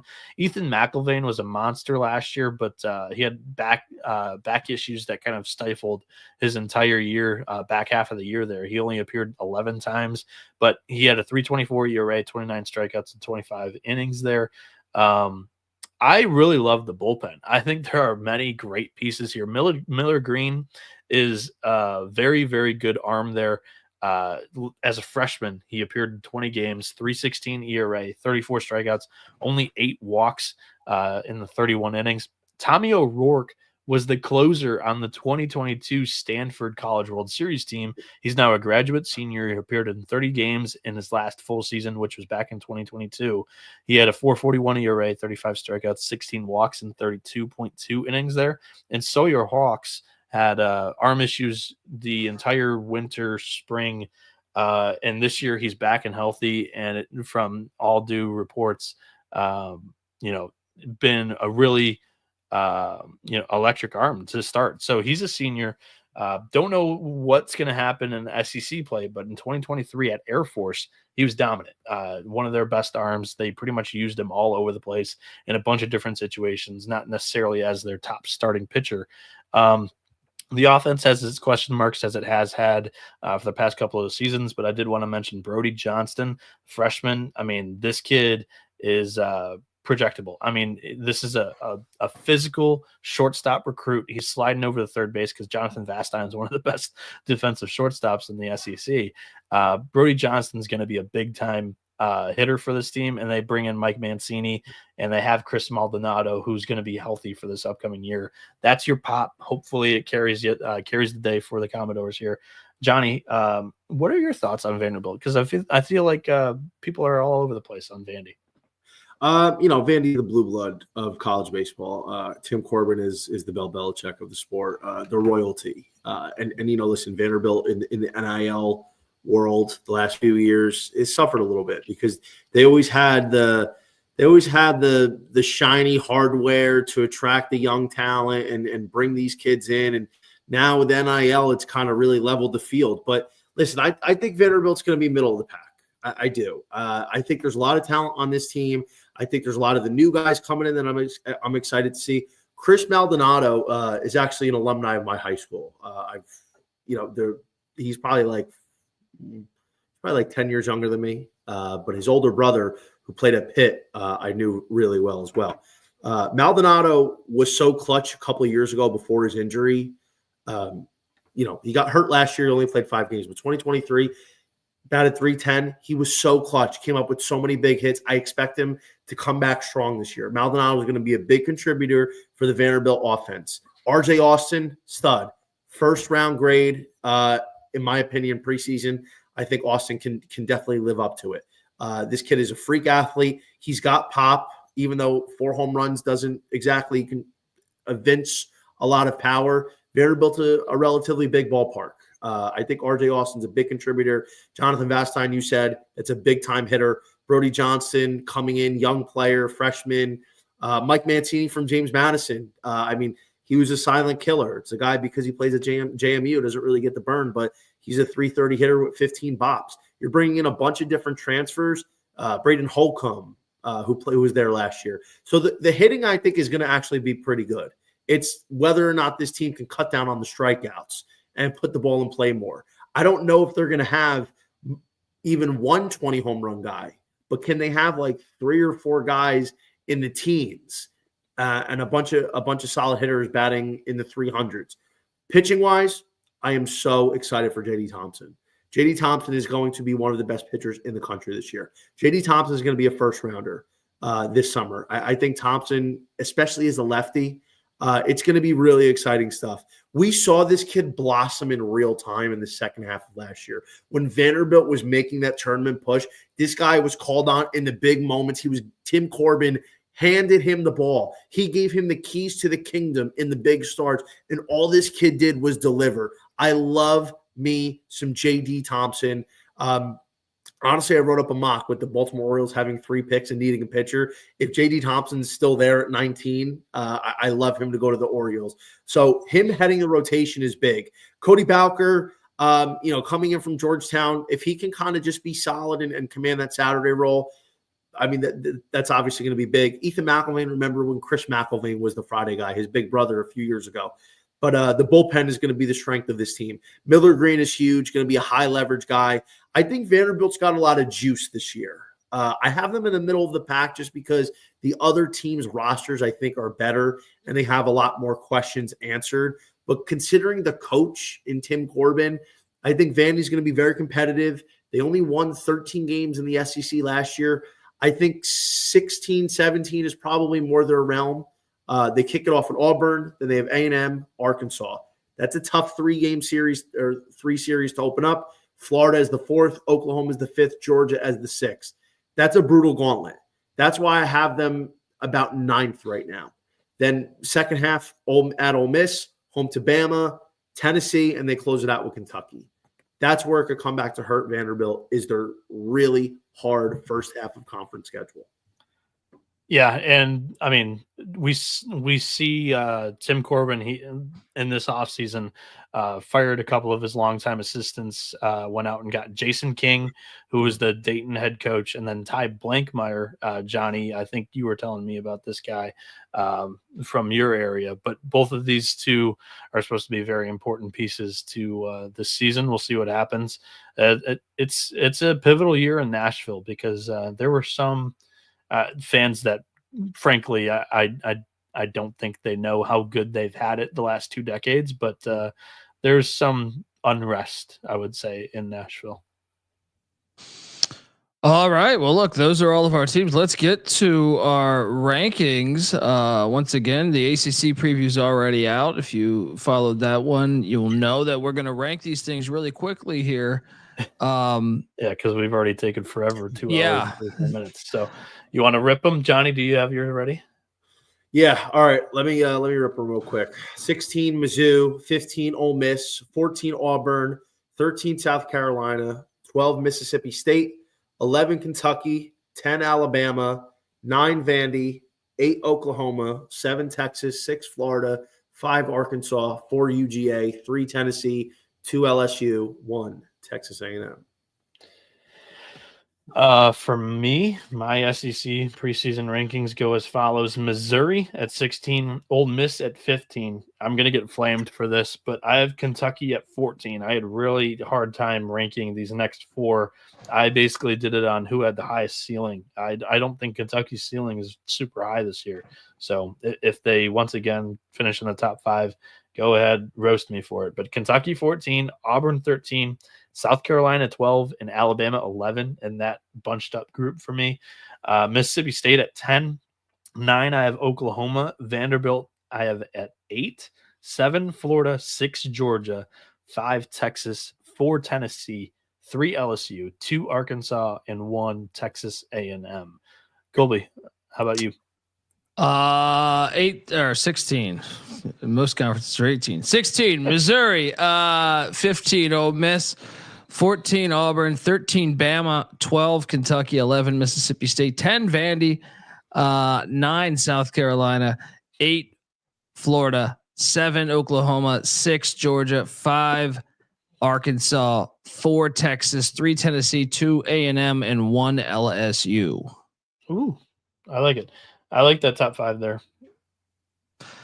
Folks, that's our show. Please give Johnny V a follow on Twitter at _JohnnyVTV. Check out all of his work as well. Noah Beanix on Twitter at NoahB77 _. Give him a follow. Check out his work as well. I'm on Twitter at TheColbyD. The College Baseball Experience is on Twitter at TCE on SGPN. Follow. Also, YouTube.com/The College Experience. Highly recommend watching the show. Get on over there, hit that like and subscribe button there. Check out all of our other stuff, the college football experience, the college basketball experience. Every single night, every game, we talk about it on the college basketball experience and the college football experience, the FCS college football experience. And we even hit you with the Frozen Four for some college hockey stuff in March. Check us out. Check out the Sports Gambling Podcast as well. And looking forward to next week already, folks. The season's right around the corner. College baseball is here. This is the College Baseball Experience. You better start thinking about yours. And we out of here. Run and shoot.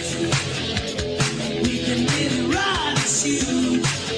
And the whole team's looking and the whole world's looking with the cameras. Run and shoot. We can really run and shoot. And you know